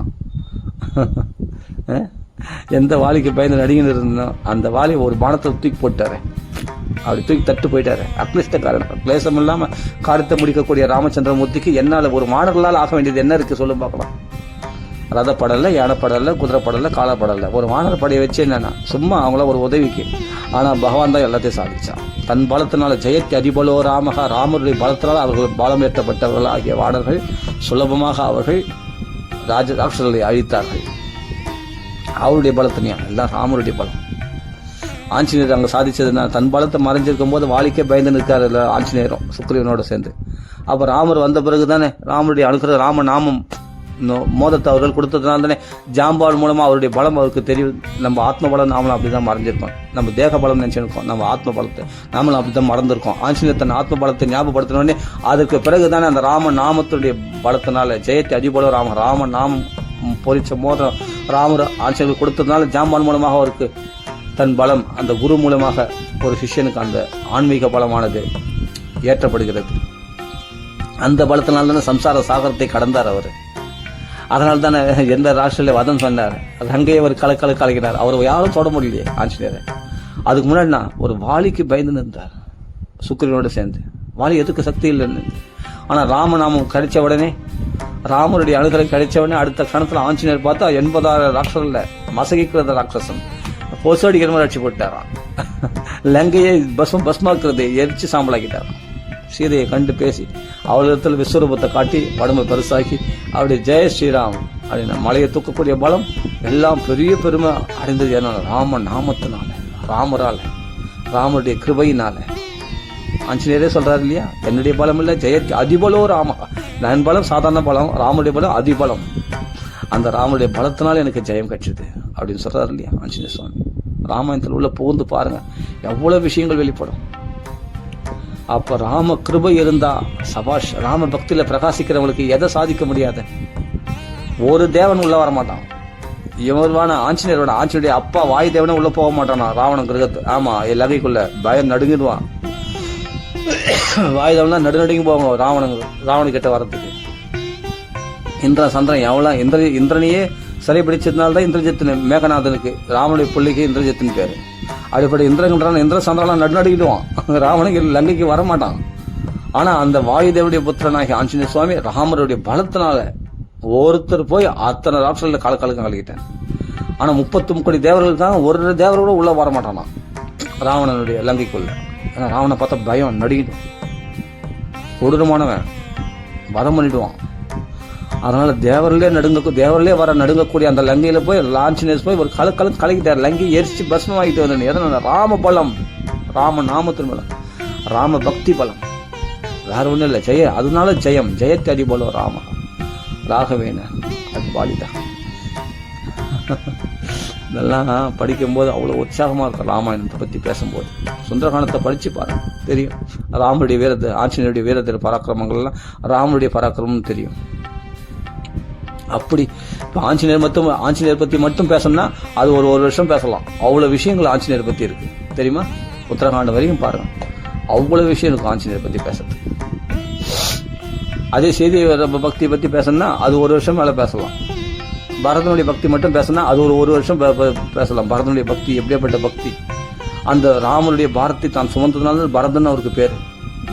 சத்ருகுணன் நித்திய சத்ருகுணகா, காமக்ரோதங்களை எரிச்சு சாம்பலாக்கன அப்படியேப்பட்ட நித்திய சத்ருக்களாகி காமக்ரோதங்களுக்கு சத்ருவாகிய சத்ருகுணன் எப்படியாப்பட்ட தாசனாக தர்மத்தை கடைபிடிச்சு அப்படியேப்பட்ட ராம பக்தியில திளைத்தார். அவருடைய பக்தி பத்தி பேசணும்னா அப்படி பேசலாம். ஏன்னா ராமருக்கு துரோகம் பண்ணான்னு சொன்ன உடனே அந்த கூனி கேள்வியை அடிச்சு துவம்சம் பண்ணாரு சத்ருகுணன் தெரியுமா. அப்படி அவருடைய பக்தியை வெளிப்படுத்தினார். பரதனுடைய பக்தி, பரதம் கூடவே இவரும் கண்ணு முழிச்சாராம். பரதராஜ ஆசிரமத்தில் விருந்து உபச்சாரத்தை ஏற்றுக்கொள்ளாமல் ராம கைங்கரியத்திலே நைட்டு பூரா சிம்மாசனத்தில் ராமரை எழுந்தருள செய்து மானசீகமாக ராமரை எழுந்தருள செய்து சாமரம் வீசிக்கொண்டு விழித்து கொண்டிருந்தார்கள் அந்த இரவு முழுதும் பரதனும் சத்ருகுணர்களும் பரத்வாஜ ஆசிரமத்தில். ஆனால் அயோத்தியவாசிகளும் சுகபோகங்களை உழந்து கொண்டிருக்கிறார்கள். நல்லா சாப்பிட்றது, தூங்குறது, நல்ல ருச்சியா தேனு பாலும் பழமும் சாப்பிட்டு அங்கே வடை பாயசத்தோட சாப்பாடு சாப்பிட்டு நல்ல ஆடைகள் உடுத்து ஆபரணங்கள் உடுத்துக்கொண்டு அப்படி சுக சௌக்கியங்களை உழந்து கொண்டிருக்கிறார் அயோத்தியவாசிகள்லாம். ஆனால் பரத சத்ருகுணர்கள் வசிஷ்டர், விஸ்வாமித்திர, வசிஷ்டர், ஜாபாலி, வாமதேவர், மார்கண்டேயர் போன்ற ரிஷிகள் எல்லாம் ராம கைங்கரியத்தில் ஈடுபட்டு கொண்டிருந்தார்கள். ராமரையே தியானித்துக் கொண்டிருந்தார்கள். ராம நாமத்தை சொல்லிக் கொண்டிருந்தார்கள். பரத சத்ருகுணர்கள் சாமரம் வீசிக் கொண்டிருந்தார்கள் ராம பக்தியில பரத்வாஜ ஆசிரமத்தில். பாருங்க தெரியும். அப்படிப்பட்ட சிறந்த பக்தர்கள் அல்லவா பரத சத்ருகுணர்கள். அவருடைய பெருமை பத்தி பேசணும் ஒரு வருஷம் பேசலாம். கௌசல்யனுடைய வாத்சல்ய பக்தி பத்தி பேசணும்னா அப்படி பேசலாம். வேற எந்த மரம் போல விழுந்தாலும் ராமருக்கு பிட்டு 14 வருஷம் பிரிஞ்சு போனா அடுத்த நிமிஷம் வேற எந்த மரம் போல சடால்னு விழுந்தான். எப்படி மூச்சடைந்து போயிட்டா. எப்படிப்பட்ட ஒரு வாத்சல்ய பக்தி கௌசல்யக்கு. கௌசல்யா ஆனந்தவர்த்தனகா. எல்லாருக்கும் குழந்தை 10 மாசம் தான் பிறக்கும். 12 மாசம் சுமந்தாலாம் வயிற்றுல. ஏன்னா ஒவ்வொரு நாளும் கர்ப்பத்தை சுகம் கர்ப்ப வேதனையே தெரியலையா. ஏன்னா எப்படி ஆனந்தவர்த்தனகா 12 மாசம் ஆனந்தம் அதிகரிச்சுதான். குழந்தை வளர வயிற்றுல ராமர் வளர ஆனந்தமா வளர்ந்துதான். ஆனந்தம் வளர்ந்துதான் கௌசல்யா ஆனந்தவர்த்தனகா. அப்படிப்பட்ட அவருடைய வாத்சல்ய பக்தி. ராமருக்காக போராடுறா. உன்னை விட்டு பிரிஞ்சு இருக்க முடியாது ராமா, நீ என் செல்வம் அல்லவா, உன்னை விட்டு எப்படி பிரிஞ்சிருக்க. தாய் பசுவை கன்றன் வைக்க பசு ஓடி வருவது போல உன் பின்னாடி நான் ஓடி வந்துடுவேன் அப்படின்னு தான் சொல்றா இல்லையா. அப்போ பல தர்மங்களை சொல்லி சமாதானம் செய்கிறார் அல்லவா ராமர். அவருடைய பக்தி பத்தி, அந்த கௌசல்ய பக்தி பத்தி பேசினா அது ஒரு வருஷம் பேசலாம். அப்படிப்பட்ட கௌசல்ய பக்தி. அந்த ராமரை பிரிஞ்சு ஒரு க்ஷணம் இருக்க முடியாம எப்படி துடிச்சு போயிருக்கா கௌசல்யா. எத்தனை விதத்துல புலம்புறாவும். இந்த கைகையை என்னை நிந்திப்பாலே இது பண்றாங்க. ராமா நீ இல்லைன்னா எனக்கு எதுவுமே சௌக்கியம் இல்லை, உலகமே சூன்யமா தோணும் அப்படின்னு கௌசல்யா சொல்றாரு. ஒரு தசரதனுடைய பக்தி பார்த்தா அது அலாதி. அது ஒரு வருஷம் பேசலாம். தசரத பக்தி பார்த்தா அவருடைய புலம்பல் பார்த்தா அப்படி ராமனை நினைச்சு அப்படி புலம்புறாரு. நீர் இல்லாமல் உலகம் பயிர் வாழ்ந்தாலும் வாழும், சூரியன் இல்லாமல் கூட உலகம் வாழும், ஆனால் ராமன் இல்லாமல் நான் உயிர் வாழ மாட்டேன் அப்படின்றார் தசரத சக்கரவர்த்தி. எந்த பிரியத்துக்கு உகந்தவன அந்த கைகையே திறந்துட்டாலும் இனி என் மனைவியே கிடையாது இனிமேல்ட்டு அப்படின்னு. எதுக்கு? ஆனால் ராமருக்காக. அவள் தான் ரொம்ப பிரியத்துக்கு உகந்தவள். அவள் ராமருக்கு எதிராக இருந்தால் அவ்வளவு பிரியத்துக்கு உகந்தவளை தள்ளிடுறாரு. எனக்கு நீ மனைவியே கிடையாது, கௌசல்யா சுமித்ரா மட்டும் தான் மனைவி அப்படின்னு தள்ளிடுறாரு. அடுத்த நிமிஷம் அவள் டைவர்ஸ் பண்ணிடுறாரு தசரதர். ஆமா, நீ என் மனைவியே கிடையாது, எப்ப ராமருக்கு விரோதியோ நீ எனக்கு விரோதி போ அப்படின்னு தசரதர் திறந்துடுறாரு கைகையை கூட. அப்போ ராமரை பிரிஞ்சு நான் உயிரை வச்சிருக்க மாட்டேன்னு சொல்றது இல்லைங்க, உண்மையே உயிரை விட்டுடுறாரு தசரதர். அதுல்லவா பக்தி, அதுல்லவா வாத்சல்ய பக்தி, அதுல்லவா தசரத பக்தி. நீ கிருஷ்ணாவதத்தோட வசுதேவ தேவிகத்தோட கூட இந்த பக்தியை நீ பார்க்க முடியாது. ஆமா, கிருஷ்ணாவதத்தில் கூட. ராமாவதத்தில் கௌசல்ய தசரதத்தில் அந்த வாத்சல்ய பக்தியை ஸ்பஷ்டமா பார்க்கலாம். அந்த புலம்பல் அந்த சரித்திரத்தை அப்படியே புட்டு புட்டு வைக்கிறார் வால்மீகி. அவ்வளவு வாத்சல்ய பக்தி நீங்க அப்படி பார்க்கலாம். தசரதர் கௌசல்யா பாத்துங்க, அவருடைய பக்தி யாருக்கு வரும்? அந்த தசரதர் பண்ண மாதிரி யார் பக்தி பண்ணியிருப்பாங்க? ராமர் நினைச்சு அப்படி புலம்பிருப்பாங்க, ராமருக்காக உயிரை தியாகம் பண்ணியிருப்பாங்க, ராமருக்காக அப்படி ராமருக்காக அப்படி நெஞ்சு உடைச்சு அப்படி ராமர் பின்னாடியே ஓடி இருப்பாங்க. யோசிச்சு பாருங்க. மூச்சடைந்து விழுந்துட்டார் தசரதர் ராமர் பின்னாடி ஓடி. முடியல. அந்த அயோத்தியா வாசிகளுடைய பக்தி, தன் புதுசா ஒரு குழந்தை ஈன்ற அந்த குழந்தைகளோடு திரும்பி பார்க்கல அந்த ஒரு பெண்ணானவள். ராமர் பிறந்தவனே அந்த புதுசு ரொம்ப நாளா பிறக்காத ஒரு குழந்தை பிறந்திருக்கு தனக்கு, ஒரு ஸ்திரீக்கு. ஆனா அன்னைக்கு ராமருக்கு நாட்டை விட்டு காட்டுக்கு போறாரு அப்படின்னு அந்த ராமன் நினைச்சு புலம்பி அந்த பிறந்த குழந்தை கூட பால் கொடுக்காம அவள் திரும்பி பார்க்காம அந்த ராமன் பின்னாடியே ஓடுறாளாம் அந்த ஸ்திரீயானவன். அந்த பறவைகள் கூட இரவி தேட போகவில்லையாம், ராமரையே பார்த்து கொண்டிருக்கிறதாம். அந்த யானை குதிரைகள் எல்லாம் கூட கணைத்து கொண்டிருக்கிறது, பிழிந்து கொண்டிருக்கிறது. ராமர் பின்னாடி போக முடியலையே, தன்னை கட்டுப்படுத்தி இருக்கிறார்களே என்று குதிரைகள் எல்லாம் காணிக்கதான், யானைகள் எல்லாம் பிளருதான். அப்படி ராமர் நினைச்சு அந்த அயோத்தியே அப்படியே அல்லோலகப்படுது. அந்த பக்தி எல்லாம் படிச்சு பாருங்க. ராமனிடத்துல எப்படி ஒரு பிரியம் இருந்தார், ராமர் எப்படிப்பட்ட ஒரு கவர்ச்சி உடையவராக இருந்தார், ராமர் எப்படிப்பட்ட ஒரு ஆகர்ஷணம் உடையவராக இருந்தார். அப்படி அயோத்தியே இப்படி அல்லோலகப்படும், குழம்பி தள்ளும். சொல்லி யோசிச்சு பாருங்க. அப்படிங்க ராமன் மக்களை ஏமாத்திட்டு தான் அந்த தமசா நதிக்கரையில அந்த இடத்துல ராமரை ஏமாத்திட்டு தான் போறாரு. எல்லாரையும் ஏமாத்திட்டு தான் அவர்களை தூங்க வச்சுட்டு தன் அவர்களை தூங்க வச்சுட்டு இல்லைன்னா ஒருத்தர் கூட முடிச்சுட்டு இருக்க மாட்டாங்க. அவர் மாயால பகவானுடைய மாயை தன் அங்கே பகவத் சக்தியை வெளிப்படுத்தணும்னு சொல்றோம். அங்கெல்லாம் பகவத் சக்தியை வெளிப்படுத்திருக்காரு. யார் சொன்னது? அதில் தான் மாயால அவர்கள் எல்லாம் தூங்க வச்சு அயோத்தியா வாசல தூங்க வச்சுட்டு அந்த இடத்துல ஏமாத்திட்டு சுமந்திரர் கூட அந்த ரதத்துல எஸ்கேப் ஆயிடுறாரு லக்ஷ்மண செய்தியோட. தெரியுமா? ராமர் ஏமாத்திட்டு தான் போறாரு. ஏன்னா அயோத்தியா வாசிகள் குடும்ப குழந்தை குட்டிலாம் அயோத்தியில விட்டுட்டு இங்க காட்டுல என் கூட கஷ்டப்படுறதுக்கா? வேண்டாம், அவர்கள் சௌக்கியமா இருக்கணும்னு ஆசைப்பட்டு தான் ராமர் காட்டுக்கு போனார். பாருங்க, எப்படிப்பட்ட பக்தரிடத்துல அவர் வச்ச வாத்சல்யமும் தனக்காக கஷ்டப்படக்கூடாதுன்னு அவர்களெல்லாம் ராமரை விட்டு நாங்க பிரிஞ்சிருக்க மாட்டோம், நாங்க எந்த கஷ்டத்தையும் தாங்குவோம், உயிரை கூட விடுவோம் அப்படின்னு அவர்கள் புலமின் பின்னாடி ஓடியா இருந்தோம். அந்த அயோத்தியா வாசிகள் பக்தியை பார்த்தானே புல் பூண்டு ஒன்றின்றி அத்தனை பேரை வைகுண்டத்துக்கு ஆட்சி போனார் கடைசி காலத்துல. அந்த பக்தியை பாருங்க. அப்போ ஜனக மகாராஜ் அப்படி புகழ்ந்து தள்ளுறாரு. இவர சிங்கமா புலியா ஒரு ரிஷபமா? அந்த நடையை பார்த்தா அப்படி இருக்குது, சிங்க நடை போட்டு வரானே இந்த ராமலக்ஷ்மணன் அஸ்வினி தேவர்கள் போல இருக்கிறார்கள், ஒரே மாதிரி அழகா இருக்கிறாங்களே. ஆனா பார்த்தா அவர்கள் நடையை பார்த்தா சிங்கம் மாதிரி வர்ணிக்கிறாரு, ரிஷபம் மாதிரி வர்ணிக்கிறாரு, புலி மாதிரி இருக்கிறார், சிங்கம் அப்படின்னு வர்ணிச்சு தள்ளுறாரு. யாரு? ஜனக மகாராஜா செய்திக்கு முன்னாடி ஜனக மகாராஜ் தான் மயங்கினாராம் ராமரை பார்த்து. அந்த ஜனக மகாராஜுடைய பக்தியை பாருங்க. அந்த ஜனக மகாராஜா அந்த ராமரை அப்படி ரசிக்கிறாரு. அந்த வர்ணனையை படிச்சு பாருங்க. அவருடைய பக்தி பத்தி பேசலாம் கொஞ்ச நேரம். அப்படி செய்து ராமன் கைப்பிச்சு கொடுக்கும்போது அவ்வளவு சந்தோஷமா கைப்பிச்சு கொடுக்குறாரு. அந்த வார்த்தையை சொல்றாரு, நிழலை போல உன் பின்தொடர்ந்து வருவாள். நான் அப்படி தர்மங்கள்லாம் சொல்லிக் கொடுத்து வளர்த்திருக்கேன், உன்னை பின்பற்றி நடப்பான் அப்படின்னு ஜனக மகாராஜா. அந்த கொஞ்சம் பக்தி, அந்த கொஞ்ச நேரம் வந்தாலும் அந்த பக்தி ஜனக மகாராஜா பக்தி அவ்வளவு பிரகாசமா இருக்கு பத்தியா. தன்னுடைய கன்னிகாதானம் ராமருக்கு மாமனார் ஆகிறதுக்கு எப்படிப்பட்ட மகாத்மாவா இருக்கணும். உண்மையிலே அவரு அதனால்தான் பட்டற்றவரா இருந்தார். ஆமா, ஜனக மகாராஜா அவர் தான். அதனால்தான் மாமனார் பெருமையை பின்னாடி சொல்றாரு பகவத்கீதையில, ஜனக மகாராஜா போல கர்மயோகியா இருக்கணும் அப்படின்னு பின்னாடி பகவத்கீதையில ஞாபகப்படுத்தி சொல்றாரு. அதே ராமகிருஷ்ணரா வரும்போது ஏன்னா ஜனக மகாராஜா அப்படிப்பட்ட ஒரு அப்படிப்பட்ட தேகாபிமானம் விட்டவர், அப்படிப்பட்ட மகாயோகீஸ்வரர் அவர் ஜனக மகாராஜா. யாக்ஞவல்கியருடைய சிஷ்யர் அவர் ஜனக மகாராஜா. தெரியுமா? மகாயோகீஸ்வரர். அதனால்தான் அவருடைய பெண் பகவானே அவருடைய பெண்ணை மணக்கத்துக்கு வந்தார், ராமச்சந்திரமூர்த்தி. எல்லாம் அவருடைய பக்தியெல்லாம் பார்த்தா அப்படி பிரகாசிக்கும். அப்படி ஜனக மகாராஜோடைய பக்தி, கௌசல்ய பக்தி, தசரதுடைய பக்தி, அப்படி குகனுடைய பக்தி பார்த்தா 4 ஐவரான அந்த குகனுக்காக அந்த குகன் தேன் திணை கிழங்குலாம் கொண்டு வந்த அவள் கொடுத்த அந்த அவன் பாளையம் அந்த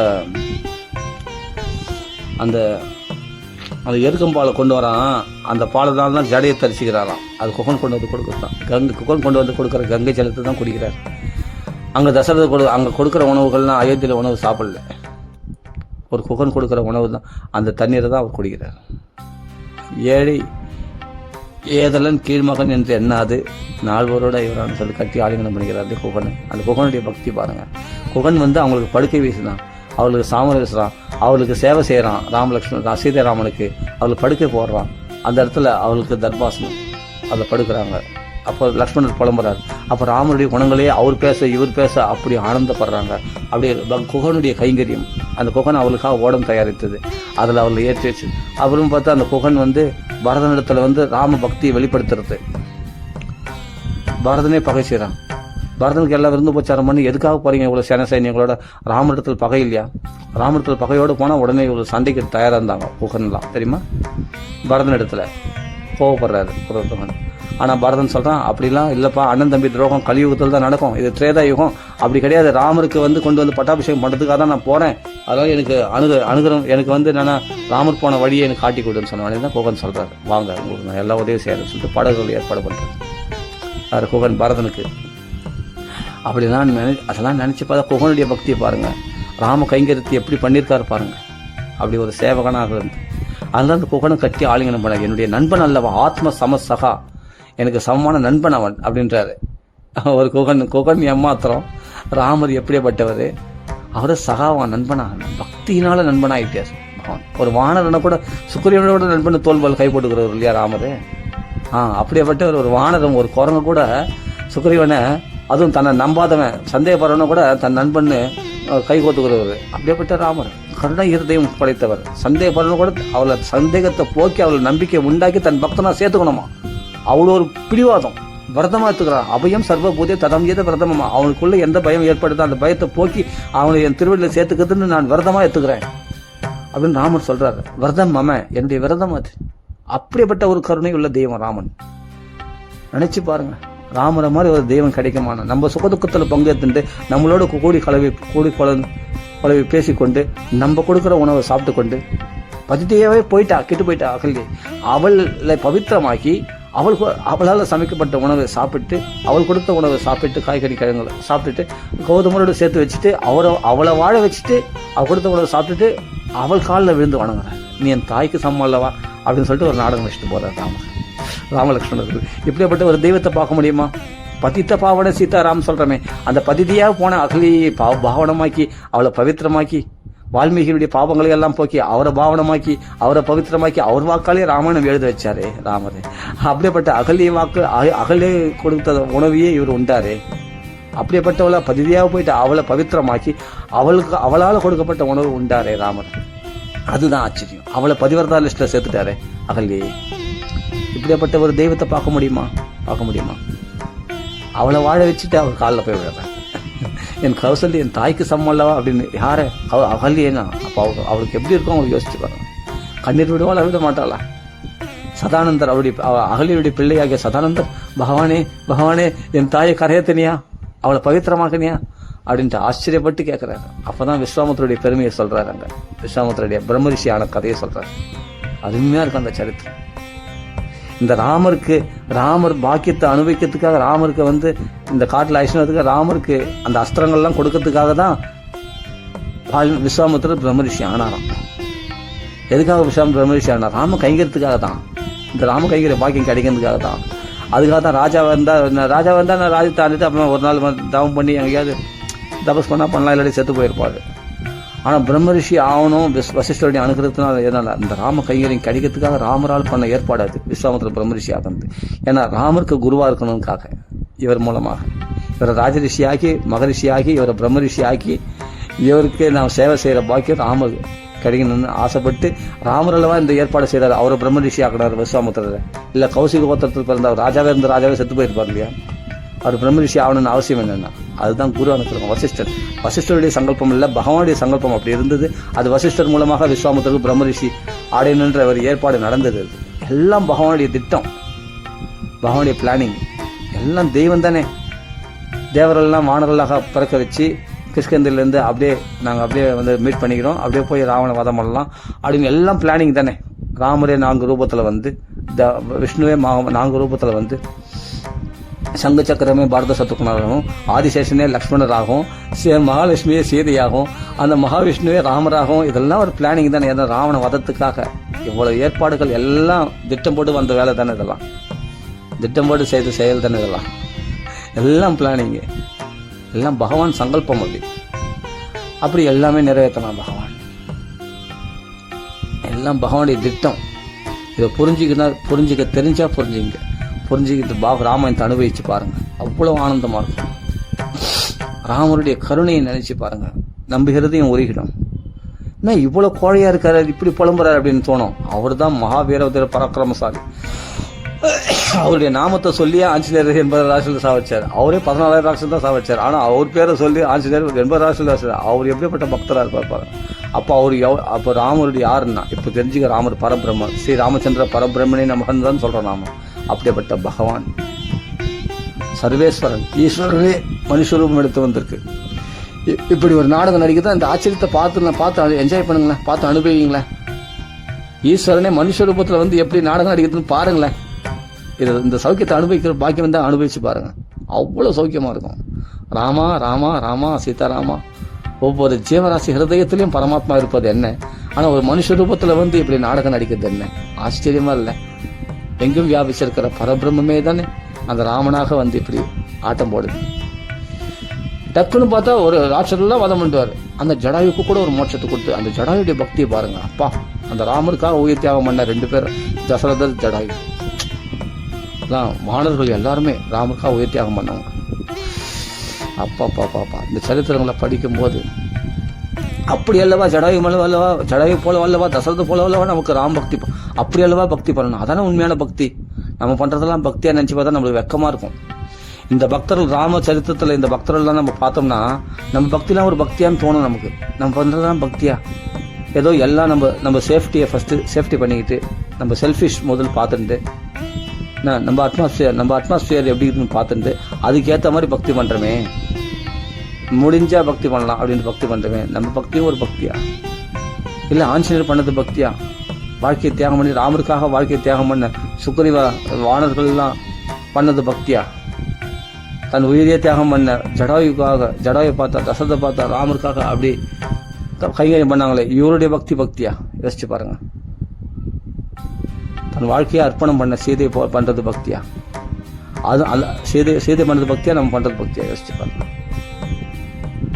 அப்படி ஒரு பட்னியும் பசியமா 14 வருஷம் வந்து ஏதோ ஒரே ஒரு வேளை உணவு, ஒரு பொடி எவன்ற அந்த தானியத்தை மட்டும் சாப்பிட்டு உயிர் வச்சு நின்றாரே பலரும் சத்ருகுணர்களும், அவருடைய பக்தி மான்தோல் மறுவரி எடுத்து நந்தி கிராமத்துல ராமர் வரவுக்காக காத்திருந்த அவருடைய பக்தியா, நம்ம பக்தியான்னு யோசிச்சு பாருங்க.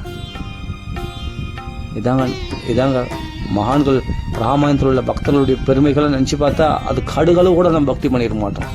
கடுகளவு கூட பக்தி பண்ணிட மாட்டோம். ஆனா ராம் பக்தர்கள் அப்படிப்பட்ட ஒரு தீவிரமான பக்தர்கள். ராமருக்காக அப்படி தியாகம் செய்தவர்கள். ஒவ்வொருத்தரும் தங்கள் வாழ்க்கையை அர்ப்பணித்தவர்கள், உயரிய தியாகம் செய்தவர்கள்.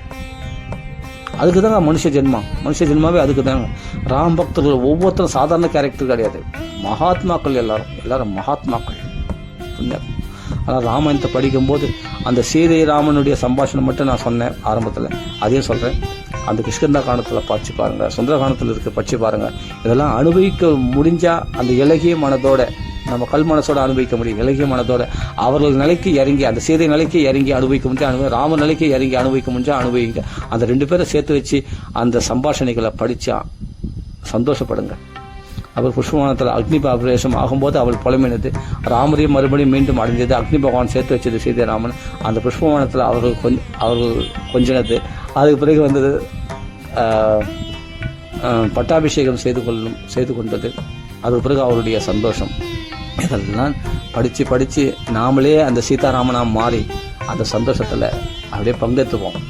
அயோத்தியவாசிகளில் ஒருத்தராக இருந்து நம்ம பங்கெடுத்துட்டு அந்த சீதாராமனா நாமளே சீதன் நாமளே ராமனா மாறி அந்த சௌக்கியத்தை அனுபவிச்சால் ஒழிய அந்த ராமாயணம் சுவைக்க முடியாது.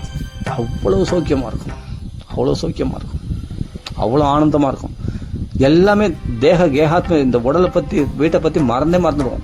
குடும்பத்தை பற்றி நினைக்க மாட்டோம். எல்லா துன்பங்களும் மறந்து போயிடும். இந்த ராமாயணத்தை பற்றி பேசணும், ராம கதைகளை பற்றி பேசணும், சீதாராமுடைய சம்பாஷணைகளை பற்றி பேசணும், ஆஞ்சனுடைய பக்தி பற்றி பேசணும், சுக்கரனுடைய பக்தி பற்றி பேசணும். எல்லாமே வாலி கூட சிறந்த பக்தன் தான். பின்னாடி திருந்த அவன் எப்படி சொல்கிறான், ராமனுடைய பெருமையை இழந்தவன் அதே ராமரை புகழ்ந்து பேசுவான் வாலி. அதெல்லாம் படித்து பார்த்தா தான் தெரியும், அவ்வளோ விஷயங்கள் இருக்கு. சரி, ஓகே. ராம ரொம்ப நேரம் பேசின போல இருக்கு. சரி, ஓகே. அப்படி ராம பக்தியில் தலைச்சவங்களுக்கு இன்னைக்கு வரையும் மீண்டவங்க கிடையாது. வேற எதுவும் வேண்டான்னு தோணும் அவங்களுக்கு. ராமரை பற்றி பேசிகிட்டே இருக்கு. அங்கே ஆஞ்சநேயர் இருப்பார், சகல தேவர்களும் இருப்பாங்க, ராமர் சேர்த்து எல்லாரும் இருப்பாங்க அங்கே. அந்த பிரகல்ப அந்த சீதையை நினச்சி புலம்ப, அந்த சீதையை புலம்புறது இல்லைங்க, அந்த ராமரை தியானம் பண்ணுறாங்க. அப்படிப்பட்ட ஒரு ராமருடைய திவ்ய சௌந்தரியம், கோடி மன்மத லாவண்யனாக அந்த ராமச்சந்திர கோதண்டபாணியை ரசிச்சுட்டு சுவைச்சிட்டு அவருடைய அழகில் மெய் மறந்துட்டு, அப்பா ராமர் வந்தாவே மரியாதை தான், எல்லாரையும் மரியாதை கொடுப்பாராம். அவருடைய குணங்களை நினச்சி பாருங்க, எப்படிப்பட்ட குணங்கள். எல்லாருக்கும் மரியாதை கொடுப்பார், எல்லாருக்காக எதை வேணாலும் தியாகம் பண்ணுவார், எல்லாருக்காகவும் எதை வேணாலும் தியாகம் பண்ணுவார். அப்படிப்பட்ட ஒரு தெய்வம் கிடைக்குமாங்க? நீ பக்தி பண்ணிட்டு சொன்னா தபாஸ்மிதி செய்ய செய்த பகவானை சார்ந்தவன், நான் உன்னை சார்ந்தவன் ராமா அப்படின்னு நீ சொல்லிட்டா போதும், வாயாலும் சொல்லிட்டா கூட போதும். உன்னை பகவான் அப்படியே வாடா ராஜா உன்னை தாண்டா எதிர்பார்த்துருந்தேன், எங்கடா என்ன வந்து திரும்பி பார்க்கணும்னு சொல்லிட்டு நம்மளால கண்ணீர் விட்டு நம்மளை ஆலிங்கனம் பண்ணிப்பார், நம்மளை ஏற்றுப்பார். சீதாராமனோட நம்ம ஏற்றுப்பாங்க. அந்த தாய் நமக்கு தாய் யாருன்னா யார் சொல்ற, மாம்பித்தி ஜானகி அப்படின்னு சொல்றாரு இல்லையா, யாரு சுமித்ரை சொல்றா இல்லையா, என்னையே சீதையாக நினை, யார் லக்ஷ்மணர் பார்த்து சொல்றார். சீதை தான் உனக்கு தாய், ராமன் தான் உனக்கு தந்தை, தசரதராக யாருன்னு நினைக்கிறார், ராமரை நினை அப்படின்னு சொல்றாரு இல்லையா. நமக்கு அது லக்ஷ்மணருக்கு சொல்ல, நமக்கு சொல்றாரு. இனிமேல் நமக்கு தாய் தந்தை யாருன்னா சீதாராமன் தான் நமக்கு தாய் தந்தை. நம்மளுக்கு சித்தப்பா தான் இவங்கெல்லாம், லக்ஷ்மணர் நம்ம பரத சத்துவம் நம்ம சித்தப்பாக்கள் நம்மளாம் நம்மளுக்கு. அப்படி நினைக்கணும்.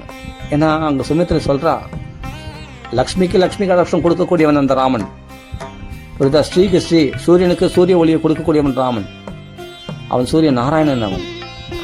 அப்படிப்பட்ட அவன் அக்னிக்கு அக்னியை பிரகாசிக்க செய்யக்கூடியவன் ராமன், அக்னிக்கு அக்னி தன்மையை கொடுக்கக்கூடியவன் யாருன்னா ராமன் தான், பரம்பொருள். அப்படிப்பட்ட பரபிரம்மம் அப்படின்னு சுமித்ரை வர்ணிக்கிறாங்க. அவன் மகாஞானி அவள் சுமித்ரை. அதனால தான் சொல்ற, நான்லாம் தாய் தந்தை இல்லப்பா லக்ஷ்மணா, அதெல்லாம் கிடையாது, இதெல்லாம் இந்த ஜென்மத்துல நான் தாய் தந்தை. உனக்கு எப்பொழுதுமே நித்தியமான தாய் தந்தை யாருன்னா இந்த சீதாராமன் தான், இவங்களை பிடிச்சிக்கோ அப்படின்னா. அந்த ராம கைகருத்திலிருந்து ஒரு நிமிஷம் கூட நழுவாத அப்படின்னு சுமித்ரை ஜாக்கிரதை பத்தி சொல்லி அனுப்புறா, தெரியுமா? படிச்சு பாருங்க. இதெல்லாம் நமக்கே தான், வேற யாருக்கும், லக்ஷ்மணுக்கு மட்டும் இல்லை, நமக்கே தான். நமக்கு யார் தந்தை தாய் தந்தை நமக்கு இனிமேல் சீதாராமன் தான். அப்போ அவருடைய அன்பு, அவருடைய அன்வன்யம், அதெல்லாம் நினைச்சு ரசிச்சு அந்த தாய் தந்தை முடியா அவர்கள் நம்ம மேல காட்டக்கூடிய அன்பை நினைச்சோம்னா ஆனந்தமா ராமாயணம் பரிபூர்ணமா இருக்கும். மனசை பூர்ணப்படுத்திடும், மனசை புஷ்டி ஆகிடும், நம்மளை பூர்ணமாகிடும் மனசை. நித்தியோத்சவம் நித்தியமங்கலம் நித்தியஸ்ரீ நமக்குள்ள எப்பொழுதும் பிரகாசிக்கும். இந்த ராமாயண கதைகளை பேசினா ராமனுடைய கருணையை நினைச்சு பாருங்க, பக்தரிடத்துல அவள் காட்டுற வாத்சல்யத்தை பாருங்க. அந்த சபரிக்காக நான் அவள் கொடுத்த எச்சில் பழத்தை கூட பகவான் சாப்பிடுவானா? நான் சாப்பிடுவான். அவள் ஒரு வீடு வச்சு அதெல்லாம் பார்க்க மாட்டான், அவளுடைய பக்தியை தான் பகவான் பார்க்கறான். அவர் வானரன் பார்க்க மாட்டான், அவர் பறவை ஜடாய் அவர்களும் மோட்சம் கொடுக்குறாங்க. பிரம்மமேத சம்ஸ்காரம் பண்றான், சன்னியாசிகளுக்குரிய சம்ஸ்காரத்தை பண்ணி அவர்களும் கச்ச அப்படின்ட்டு வைகுண்டத்துக்கு அனுப்பி வைக்கிறான் ஜடாயு, தெரியுமா? ராமர் அப்படி ஒரு பறவைன்னு பார்க்காம அவைகளை கூட அவமதிக்காம அவர்களுக்கு ஒரு முக்கியத்துவம் கொடுத்து, அந்த சொற்பனைக்கு கூட முக்கியத்துவம் கொடுத்து தன்னுடைய வாழ்க்கை வரலாறுலாம் எடுத்து சொல்றான்.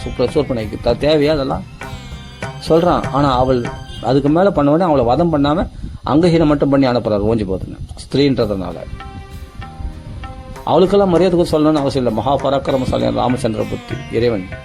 ஆனா அவளும் ஒரு ஜீவனாக மதித்து அவளுக்கு அன்பு காட்டி அவள்தான் அன்பா தன்னுடைய ரிலாக்ஸா மனசை விட்டு ஃப்ரீயா பேசுறாரு. சூர்பனகை இடத்துல கூட தன் வாழ்க்கை வரலாறுலாம் தெரிவிக்கிறார், தெரியுமா? அப்படிப்பட்ட மரியாதை கொடுக்கக்கூடிய மரியாதை ராமச்சந்திரமூர்த்தி, யாரையும் அவமதிக்க மாட்டார். அப்படிப்பட்ட அவள் தான் ஒரு பறவைக்கு மாணவர்கள் குகன் நிஷாத ஜாதியில் பிறந்த ஜாதியை பார்க்காம குகனை கூட தன் ஆள்வரோட இவராலும் கட்டிப்பிடிச்சினார், நண்பனாக ஆக்கி கொண்டார்.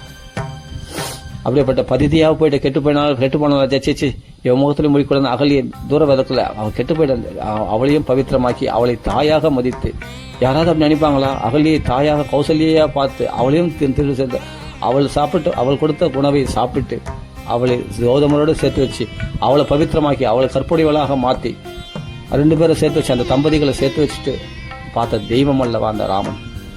அப்படி மகா பதிதையா போட்ட பாவிகளாகி அவர்களையும் பவித்திரமாக்கி அவளை வாழ வச்சு பார்க்குற தெய்வம் அல்லவா ராமன். யோசிச்சு பாருங்க, அவர்களையும் வாழ வச்சு பார்க்குற தெய்வம் அல்லவா ராமன். அது பெண்ணானாலும் சரி அகலியானாலும் சரி, அவள் கெட்டு போனா அவளை பவித்திரமாக்கி அவன் கணவனோடு சேர்த்து வச்சு பார்த்த தெய்வம் ராமன். அப்படிப்பட்ட வழிப்பறி செய்து கொண்டிருந்த வால்மீகி கூட பவித்திரமாக்கி அவர் வாக்காளே நீதான் ராமாயணம் சொல்லணும் இந்தா அப்படின்னு சொல்லிட்டு ராமாயணத்தை அவர்களே கொடுத்து வால்மீகி ராமாயணம் அப்படின்னு எழுத வச்சிடல. இதே தெய்வம் தானே. அப்போதான் உன்னை பார்த்து தான் 4 பேர் வந்து அப்போ நம்ம பாவி ஆயிட்டுமே, நம்மளாம் ராமர்கிட்ட போகிறது தகுதி இல்லை அப்படின்ற நினைப்பு போயிடும். நம்ம பாவியானா கூட மகா பாவம் பண்ண அப்படிப்பட்ட வால்மீகியை ராமர் சேர்த்துருக்கும் போது நம்மளை ஏன் சேர்த்துக்க மாட்டார்? மகா பாவம் பண்ண அப்படிப்பட்ட கெட்டு போயிட்ட அகலியை கூட ராமர் தன் திருவள்ளில் சேர்த்துக்கும் போது நம்மளை ஏன் சேர்த்துக்க மாட்டார் அப்படின்ற தைரியம் உண்டாகும். அகலியும் பவித்திரமாக்கி பதித பாவனை, அது பதிதியா போனால் அவளை பாவனமாக்கி அவளை வந்து பவித்திரமாக்கி அவளை கற்புடையவளாக மாற்றி அகலியை சேர்த்து கௌதமரோட சேர்த்து வச்சு பார்த்த தெய்வம் தானே. இல்லை சொல்கிறேன், திருப்பி சொல்கிறேன்னு நினைக்காதீங்க. நமக்கு நம்ம ஏதாவது தப்பு பண்ணிட்டோம், நம்ம ஏதாவது பாவம் பண்ணிட்டோம், ஆனால் ராமர்களை வரலாமான்ற ஒரு சந்தேகம் இருந்தால் சொல்கிறேன். அப்படிப்பட்ட பதிதியாக போன அப்படி பாவம் பண்ண அவர்களையும் தன் திருவள்ளியில் சேர்த்துக்கிற தெய்வம் தானே. அப்போ நம்மளை சேர்த்துக்க மாட்டாரா? இந்த அகல்ய சாப மோட்சனம், இந்த வால்மீகி கதை, அப்படிப்பட்ட மாரிசன் கூட மரத்துக்கு ராமரை பார்க்க வச்சாராம். வால்மீகி யாரு? மாரிசன் பிரம்மராட்சசன், கெட்டவன், ரிஷிகளை பட்சித்தவன், பாபம் பண்ணவன். ஆனால் அவனை கூட மன்னிச்சு அவனை தன் பாலத்தால் வதம் பண்ணி அவனை மோட்சத்துக்கு அழிச்சிட்டார் மாரிசன், தெரியுமா? அப்படிப்பட்ட ராட்சசோட எதிராளியத்தில் வந்த விபீஷணன் கூட தன் திருவடியில் சேர்த்து சரணாகதி கொடுத்தவராச்சு. அப்படி ராட்சசன் கூட தன் திருவடியில் சேர்த்து கொண்டவராச்சு ராமச்சந்திரமூர்த்தி. ராட்சசன் பார்த்தாரா ராமர்? ரொம்ப யார்? விபீஷணன் தர்மாத்மா, அவனுக்குள்ள இருக்கிற பக்தி தானே பார்த்தார் ராமர். பக்தியை மதிக்கக்கூடியவர் அல்லவா ராமர். அப்படி நீ பக்தியோடு ராமரிடத்துல வந்துட்டேன்னு சொன்னா உன் பாவங்களை பின்னுக்கு தள்ளிட்டு வரான். கதஞ்சித் உபகாரேன்னு நீ பகவானுக்கு சரணாகதி அடைஞ்சிட்டேன்னா கதஞ்சித் உபகாரனே இதன் ஏகேன துஷ்யதி, நீ வந்து ராமான்னு சொல்லிட்டா, உன்னை சாந்தம்னு சொல்லிட்டா, அந்த ஒண்ணுத்துல பகவான் துஷ்யதி சந்தோஷம் அடைஞ்சிட்டு வரான். இன்ன ஸ்மரதி அபகாரானாம் சதமப்பி, 100கணக்கான அபராதங்களை பின்னுக்கு தள்ளி இன்ன ஸ்மரதி நினைக்கூட மாட்டாராம். அப்படி தன் திருவள்ளியில் சேர்த்துக்கொள்ளக்கூடிய தெய்வம் யாருன்னா ராமன் தான். என்னுடைய பாவங்கள், அநேக பாவங்களை பகவான் மறந்தே போயிடுவார். நினைக்க ஸ்மரதி நினைச்சு கூட பார்க்க மாட்டாராம். நீயா கேட்டா கூட அப்படி எனக்கு எதுவும் தெரியாதப்பா அப்படின்ட்டு வரான், எனக்கு ஞாபகம் இல்லைன்னு வரான், நினைக்க மாட்டாராம். ஆனா நீ செய்த உபகாரம், நீ செய்த பக்தி இருக்கு பத்தி அதை மறக்கவே மாட்டாரான் ஜென்மாவில். அப்படிப்பட்ட ஒரு கிருதஜ்ஞன், நன்றி மறவாதவரான் ராமச்சந்திரமூர்த்தி. அப்படிப்பட்ட ஒரு கிருதஜ்ஞன். ராமருடைய குணங்களை பத்தி பேசினா அப்படி பேசினே இருக்கலாம். அப்படிப்பட்ட ஒரு தெய்வம் ராமச்சந்திரமூர்த்தி. அவரை வந்து தஞ்சமடையுங்கள், அவர் நாமத்தை சொல்லுங்கள், அவருடைய புகழைப்பாடு, அவருடைய குணத்தை பத்தி பேசினே இருக்கலாம். உன் பாவங்களை பகவான் மறந்துடுவானா? ஆனா நீ பண்ண உபகாரம், நீ சொன்ன ராமநாமத்தை மறக்கவே மாட்டானா? நீ பண்ற கைங்கரியத்தை, நீ பண்ற பக்தி பகவான் மறக்கவே மாட்டானா? உன்னை தலையால தாங்குவானா பகவான்? உனக்காக உயிரியும் கொடுப்பானா? உனக்காக பகவான் அழுவானா, புலம்புவானா? உன் சங்கடத்தை தீர்த்துட்ட பிறகுதான் பகவான் அப்புறமா ஒரு பிடி சாப்பாடு சாப்பிடுவானா? அப்படிப்பட்ட தெய்வம் ராமச்சந்திரமூர்த்தி. அப்புறமா தான் தன் சௌக்கியத்தை நினைப்பானா? இல்லை உன்னை நினைச்சு தான் பகவான் கவலைப்படணும். உன்னை எப்படி கரையேற்றது, உன் துன்பங்களை எப்படி போக்குவது, அதை பத்தி தான் பெருசா தியானம் பண்ணிருப்பானா. சீதை நினைச்சு ராமர் புலம்பு வந்தது, சீதை நினைச்சு இல்லை, நம்மளை நினைச்சு ராமர் நீ கவலைப்படுறன்னா உன்னை நினைச்சு ராமர் புலம்பு வரான். லக்ஷ்மணத்துல எப்படா அவளுக்கு கவலையை தீர்க்கிறது, அந்த பக்தனுடைய கவலை எப்படா தீர்க்குதுன்னு அப்படின்னு பிளான் போட்டு இருப்பாங்களாம். தன் தூதர்களாகிய மாணவர்களோட சேர்ந்து பிளான் போட்டு அப்புறமா நம்மளை மீட்டெடுக்கிறதுக்கு முயற்சி பண்ணுவாராம் ராமர். சீதையை மீட்டெடுத்து முயற்சி பண்ண மாதிரி, சுக்கிரீவனை காப்பாற்றின மாதிரி, தண்டகாரண்ய ரிஷிகளை காப்பாற்றின மாதிரி, நம்மளை எதிரிகளிருந்து நம்மளை விடுவிச்சு பகவான் ரட்சிப்பாராம். பத்ராச்சார ராமரை விடுவிச்ச மாதிரி நம்மளை விடுவிப்பாராம் கஷ்டங்கள்லேருந்து. கபிதாசரை காப்பாற்றின மாதிரி, கபிதாசர் பிள்ளையை காப்பாற்றின மாதிரி பகவான் நம்மளை காப்பாற்றுவான். அப்படியேப்பட்ட ராமச்சந்திரமூர்த்தி அஷ்டமா சித்திகளையும் அள்ளி கொடுத்துருவாங்க. சமத்த ராமதாசர் அவ்வளோ வீர சிவாஜிக்கு சேனைகளுக்கும் அவ்வளோ சாப்பாடு போட்டார். ஏன்னா ஸ்ரீராம் ஜெயராம் ஜெய ஜெய ராமநாமத்தை சொன்னதுனால ராமர் அப்படி அஷ்டமா சித்திகளும் ராமநாமத்தினால் கிடைச்சிடும், ராம பக்தியால் கிடைச்சிடும். அதே மாதிரி சகல சௌக்கியங்களும் குடும்பத்து லோக சௌக்கியம் கிடைச்சிடும். அவர் பக்தியை நமக்குள்ள பிரகாசிக்கும், தீர்க்க ஆயுஷன் அராசரி ஆயுஷம் நீடிக்கும். அதே சொல்ல நோய் நொடி அரோகதா, ஆஞ்சநேயரை நினைச்சாலே நோயற்றவர்களாக நம்ம மாறிடும். அப்படிப்பட்ட ராமநாமத்தை சொன்ன நோய்கள் எது, எல்லா பிரச்சனைகளும் தீர்ந்து நம்மளை கவலையிலிருந்து விடுவிச்சு நம்மளை ஆனால் ஒரே தெய்வமாக வணங்கணும். ராமன்னா ராமன் மட்டும்தான். அப்படி இருந்தால் தான் அவர் பாதுகாக்க முடியும். நீ வேற இடத்துல போய் சரணாகதி அடைஞ்சிட்டா நான் அப்புறம் அந்த தெய்வம் பார்த்துக்கும் போது நான் எப்படி பார்த்துக்க முடியும்? நீ கிருஷ்ணரை வணங்குற, வேற தெய்வத்தை வணங்குறேன்னு சொன்னா அந்த தெய்வத்தை வணங்கும் போது அந்த தெய்வம் நான் பார்த்துக்கும் போது நான் எப்படி வந்து பார்த்துக்க முடியும்? அப்படின்னு ராமர் என்ன பண்ணுவார், கம்முன்னுருவார். கம்முன்னு மாட்டார், ஆனால் பிரயத்தனம் பண்ணுவார். ஆனால் ராமர் நீ பக்தி பண்ணாதானே, நீ ராமரை நான் உன்னை சார்ந்த, நீ என்ன சார்ந்தவனா ஆகாம நான் எப்படிப்பா உன்னை நான் எந்த நம்பிக்கையில் உன்னை நான் காப்பாற்ற முடியும்? சொல்வது புரியுதா? என்னை திரும்பியே பார்க்காம இருந்தா கூட நான் உனக்கு எப்படா திரும்பி பார்த்தா நான் செய்யலாம் எதிர்பார்த்துன்னு ராமர். ஆனால் என்னை திரும்பி பார்த்துட்டேன், நீ என்னையே சரணாகதி அந்த மாம்ஜேகம் சரணம் வச்சு என்னை மொத்தம் சரணாகதி அடைஞ்சிட்டுன்னா உன்னை நான் ஃபுல் செக்யூரிட்டி நான் பார்த்துப்பேன், உன் யோகசேமத்தை மொத்தம் நான் பார்த்துப்பேன். நீ வேற ஒருத்தர் சரணாகதி அடைஞ்சு வேற ஒருத்தர் பாதுகாப்பாக அடைஞ்சிருந்தா நான் என்ன பண்ண முடியும் சொல்லி பார்க்கலாம். நான் எப்படி உள்ள நுழைய முடியும்? அந்த வேற ஒருத்தர் பாதுகாப்புமா அந்த வேற ஒரு தெய்வத்தை நீ வணங்கி இருந்தா அந்த வேற ஒரு தெய்வம் என்னை கேட்காதா, நான் தான் பாதுகாக்கிறேன், நீ எதுக்கு நடுவில் வர அப்படின்னு கேட்காதா? அவன் என்ன சரணாகதி அடைஞ்சிருக்கானே, அப்படி அந்த தெய்வம் கேட்காது. கிருஷ்ண வேற இல்லை, ராமர் வேற இல்லை, புரிஞ்சுக்கணும். இருந்தாலும் ஏக பக்தி விசிஷ்யது, ஒரே பக்தி பண்ணுறது தான் ரொம்ப விசேஷமானது. ஆனால் ராமனை தஞ்சமடைந்தால் ராமர் மட்டுமே தஞ்சமடையணும். ராமர் பாரபட்சம் பார்க்கறது இல்லை. நீ அதை அழக குழந்தை தான் பால் கொடுக்க முடியும். நீ அந்த அளவுக்கு பிடிவாதம், ராம பக்தியில் பிடிவாதமாக இருந்தேன்னு சொன்னால் உன்னுடைய யோகக்ஷேமத்தை பகவான் பார்த்துப்பா. தீவிரமான பக்தி யோகின, தீவிரமாக பக்தி பண்ணு, நிச்சயமா உன்னை பகவான் பாதுகாப்பான். ராமரை தவிர வேற தெய்வம் தெரியாமல் எப்படி சீதை ராமனை தவிர வேற தெய்வம் திரும்பி விஷ்ணுவை எங்கன்னா வணங்கினாளா? அந்தம்மா நாராயணனை வணங்கினாளா? இல்லை நரசிம்மரை வணங்கினாளா? யாரையும் ராமரை மட்டும்தான் வணங்கி நின்றா சீதை. அது மாதிரி ஆஞ்சநேயர் பாரு, ராமரை தவிர வேற தெய்வத்தை வணங்கினாரா? கிடையாது. அது போல இருக்கணும். அந்த ராம பக்தியில் இருக்கிறவங்க ராம தவிர வேற எந்த தெய்வம் தெரியக்கூடாது. அப்படி இருந்துட்டுன்னு சொன்னா உன்னுடைய மொத்த பாதுகாப்பையும் பகவான் பார்த்து பகவான் செய்வான். உனக்காக அழுவான், உனக்காக பகவான் பிளான் பண்ணுவான் என்ன செய்யணும்னு. உன்னுடைய காரியத்தை முடிச்சு கொடுக்கறதுக்கு பகவான் முழு முயற்சி பண்ணுவான். சீதை ஆடியதுக்கு பிளான் பண்ணி என்ன பண்ணான், பாலம்லாம் அமைச்சு எப்படி ராவண வதம் பண்ணி தூத விட்டு சீதையை பக்குவப்படுத்தி தன் திருவிழை சேர்த்து கொண்டாரோ அது மாதிரி நம்மை பக்குவப்படுத்தி பகவான் தன் திருவிழை சேர்த்துக் கொள்வான். ராமரை மாதிரி ஒரு தெய்வம் உலகத்தில் வரவே வராதுங்க. ராமர் மாதிரி ஒரு தெய்வத்தை நீங்கள் பார்க்கவே முடியாதுங்க. சத்தியமாக சொல்கிறேன். ராமர் மனுஷன் சொல்கிற மனுஷன் மூலமாக தான் நம்ம நிலைக்கு அவர் இறங்கி வந்தது. காரணம்னா அவர் நிலைக்கு, தெய்வ நிலைக்கு நம்மளை உயர்த்தத்துக்காக தான் அவர் மனுஷ நிலைக்கு இறங்கி வந்தார். நம்மளை மாதிரி அவரும் கஷ்டப்பட்டார், நம்மளை மாதிரி அவரும் துன்பம், நம்மளை மாதிரி தாய் தந்தை இழந்து கஷ்டப்பட்டார், நம்மளை மாதிரி சொத்து சுகத்தை இழந்து கஷ்டப்பட்டார், நம்மளை மாதிரி மனைவி இழந்து கஷ்டப்பட்டார், நம்மளை மாதிரி கஷ்டப்பட்டு எதுக்காகனா நம்ம மாதிரி கஷ்டப்பட அதே போல் மனைவி இழந்து கஷ்டப்படல நம்மளுக்கெல்லாம் ஆறுதலாக இருக்கிறதுக்காக தான், நமக்கு அந்த துன்பங்களை எல்லாம் போக்குவதற்காக தான் அவர் நம்ம நிலைக்கு இறங்கி வந்து கஷ்டப்பட்டார். நம்ம கஷ்டங்கள்லாம் போக்குறதுக்காக, நம்ம பாபங்கள்லாம் ஏற்றுக்கொள்வதற்காக, நம்ம பாபங்கள்லாம் அவர் ஏற்றுக்கிறதுக்காக அவர் நம் பாபங்களை சுமந்து அவர் துன்பப்பட்டார். அவருக்கு ஏது பாவம்? பரபிரம்மமாகிய ராமருக்கு ஏது பாவம்? பாபத்தினால் தானே துன்பங்கள் ஏற்படும். அப்போ அப்பாவை இழந்தது, நாட்டை இழந்தது, மனைவி இழந்தது, துன்பத்தை அனுபவிக்கிற அவசியம் இல்லைன்னா நம்முடைய பாவங்களை அவர் ஏற்று சுமந்து அதெல்லாம் அனுபவிச்சுட்டாராம். அதனால நீ ராமநாமம் சொல்றதுனாலே என்னன்னா உன்னுடைய பாவங்கள் எல்லாம் ராமர் ஏற்றுக்கொண்டார். நீ சௌக்கியமாக உன்னை வாழ வச்சு, எப்படி சுக்கரனை சௌக்கியமாக வாழ வச்சு தான் சீதை நினைச்சு புலமை நின்றாரோ அது மாதிரி தான் கஷ்டப்படுவாரே தவிர உன்னை சௌக்கியமாக வாழ வைப்பார் ராமர். அப்படிப்பட்ட தெய்வம் ராமர். சொல்றது புரியுதா? அதனால் நம்ம பாவங்களை அவர் ஏற்றுக்கொள்வதனால தான் அவர் துன்பத்தை அனுபவிச்சார். அப்போ அவருடைய சௌக்கியத்தை, அந்த ராமானந்த சௌக்கியத்தை நமக்கு கொடுத்துட்டு அவர் நம்மளுடைய துக்கங்களை அவர் அனுபவிச்சார். அதான் ராமச்சரித்திரமே. ராமச்சரித்திரம் பூரா தான் எந்தெந்த நிலையில ஒரு மனுஷன் இருக்கிறானோ அந்த நிலையிலான துன்பங்களை எல்லாம் அவர் அனுபவிச்சார் ராமர். சரி, அதனால் நம்ம எந்த சூழ்நிலையிலும் ராமர் பார்த்தா நம்ம சூழ்நிலையில் ஏதோ ஒரு கஷ்டத்தில் இருக்கிற அந்த கஷ்டம் ராமருக்கும் அனுபவிச்சிருப்பார் பார்த்தா. அப்போ அவரை நம்ம தியானம் பண்ணும்போது என்னென்னா நம்ம கஷ்டங்கள் விளைக்கணும், ராமரால் காப்பாற்றப்படுவோம், ராமரால் துன்பம் நீக்கப்படுவோம், நம்ம சந்தோஷமாக வாழ்வோம். அப்படிப்பட்ட தெய்வம் தான் ராமர். ராம ராம ராம ராம ராம. ஸ்ரீராமநாம சங்கீர்த்தன் கி ஜெய், ஸ்ரீராமாயண பகவான் கி ஜெய், ஆஞ்சநேய சுவாமி கி ஜெய், சவரசாதமல்லி கி ஜெய். ராம ராம ராம. பூர்த்தி பண்ணிப்போம். ராம ராம ராம ராம.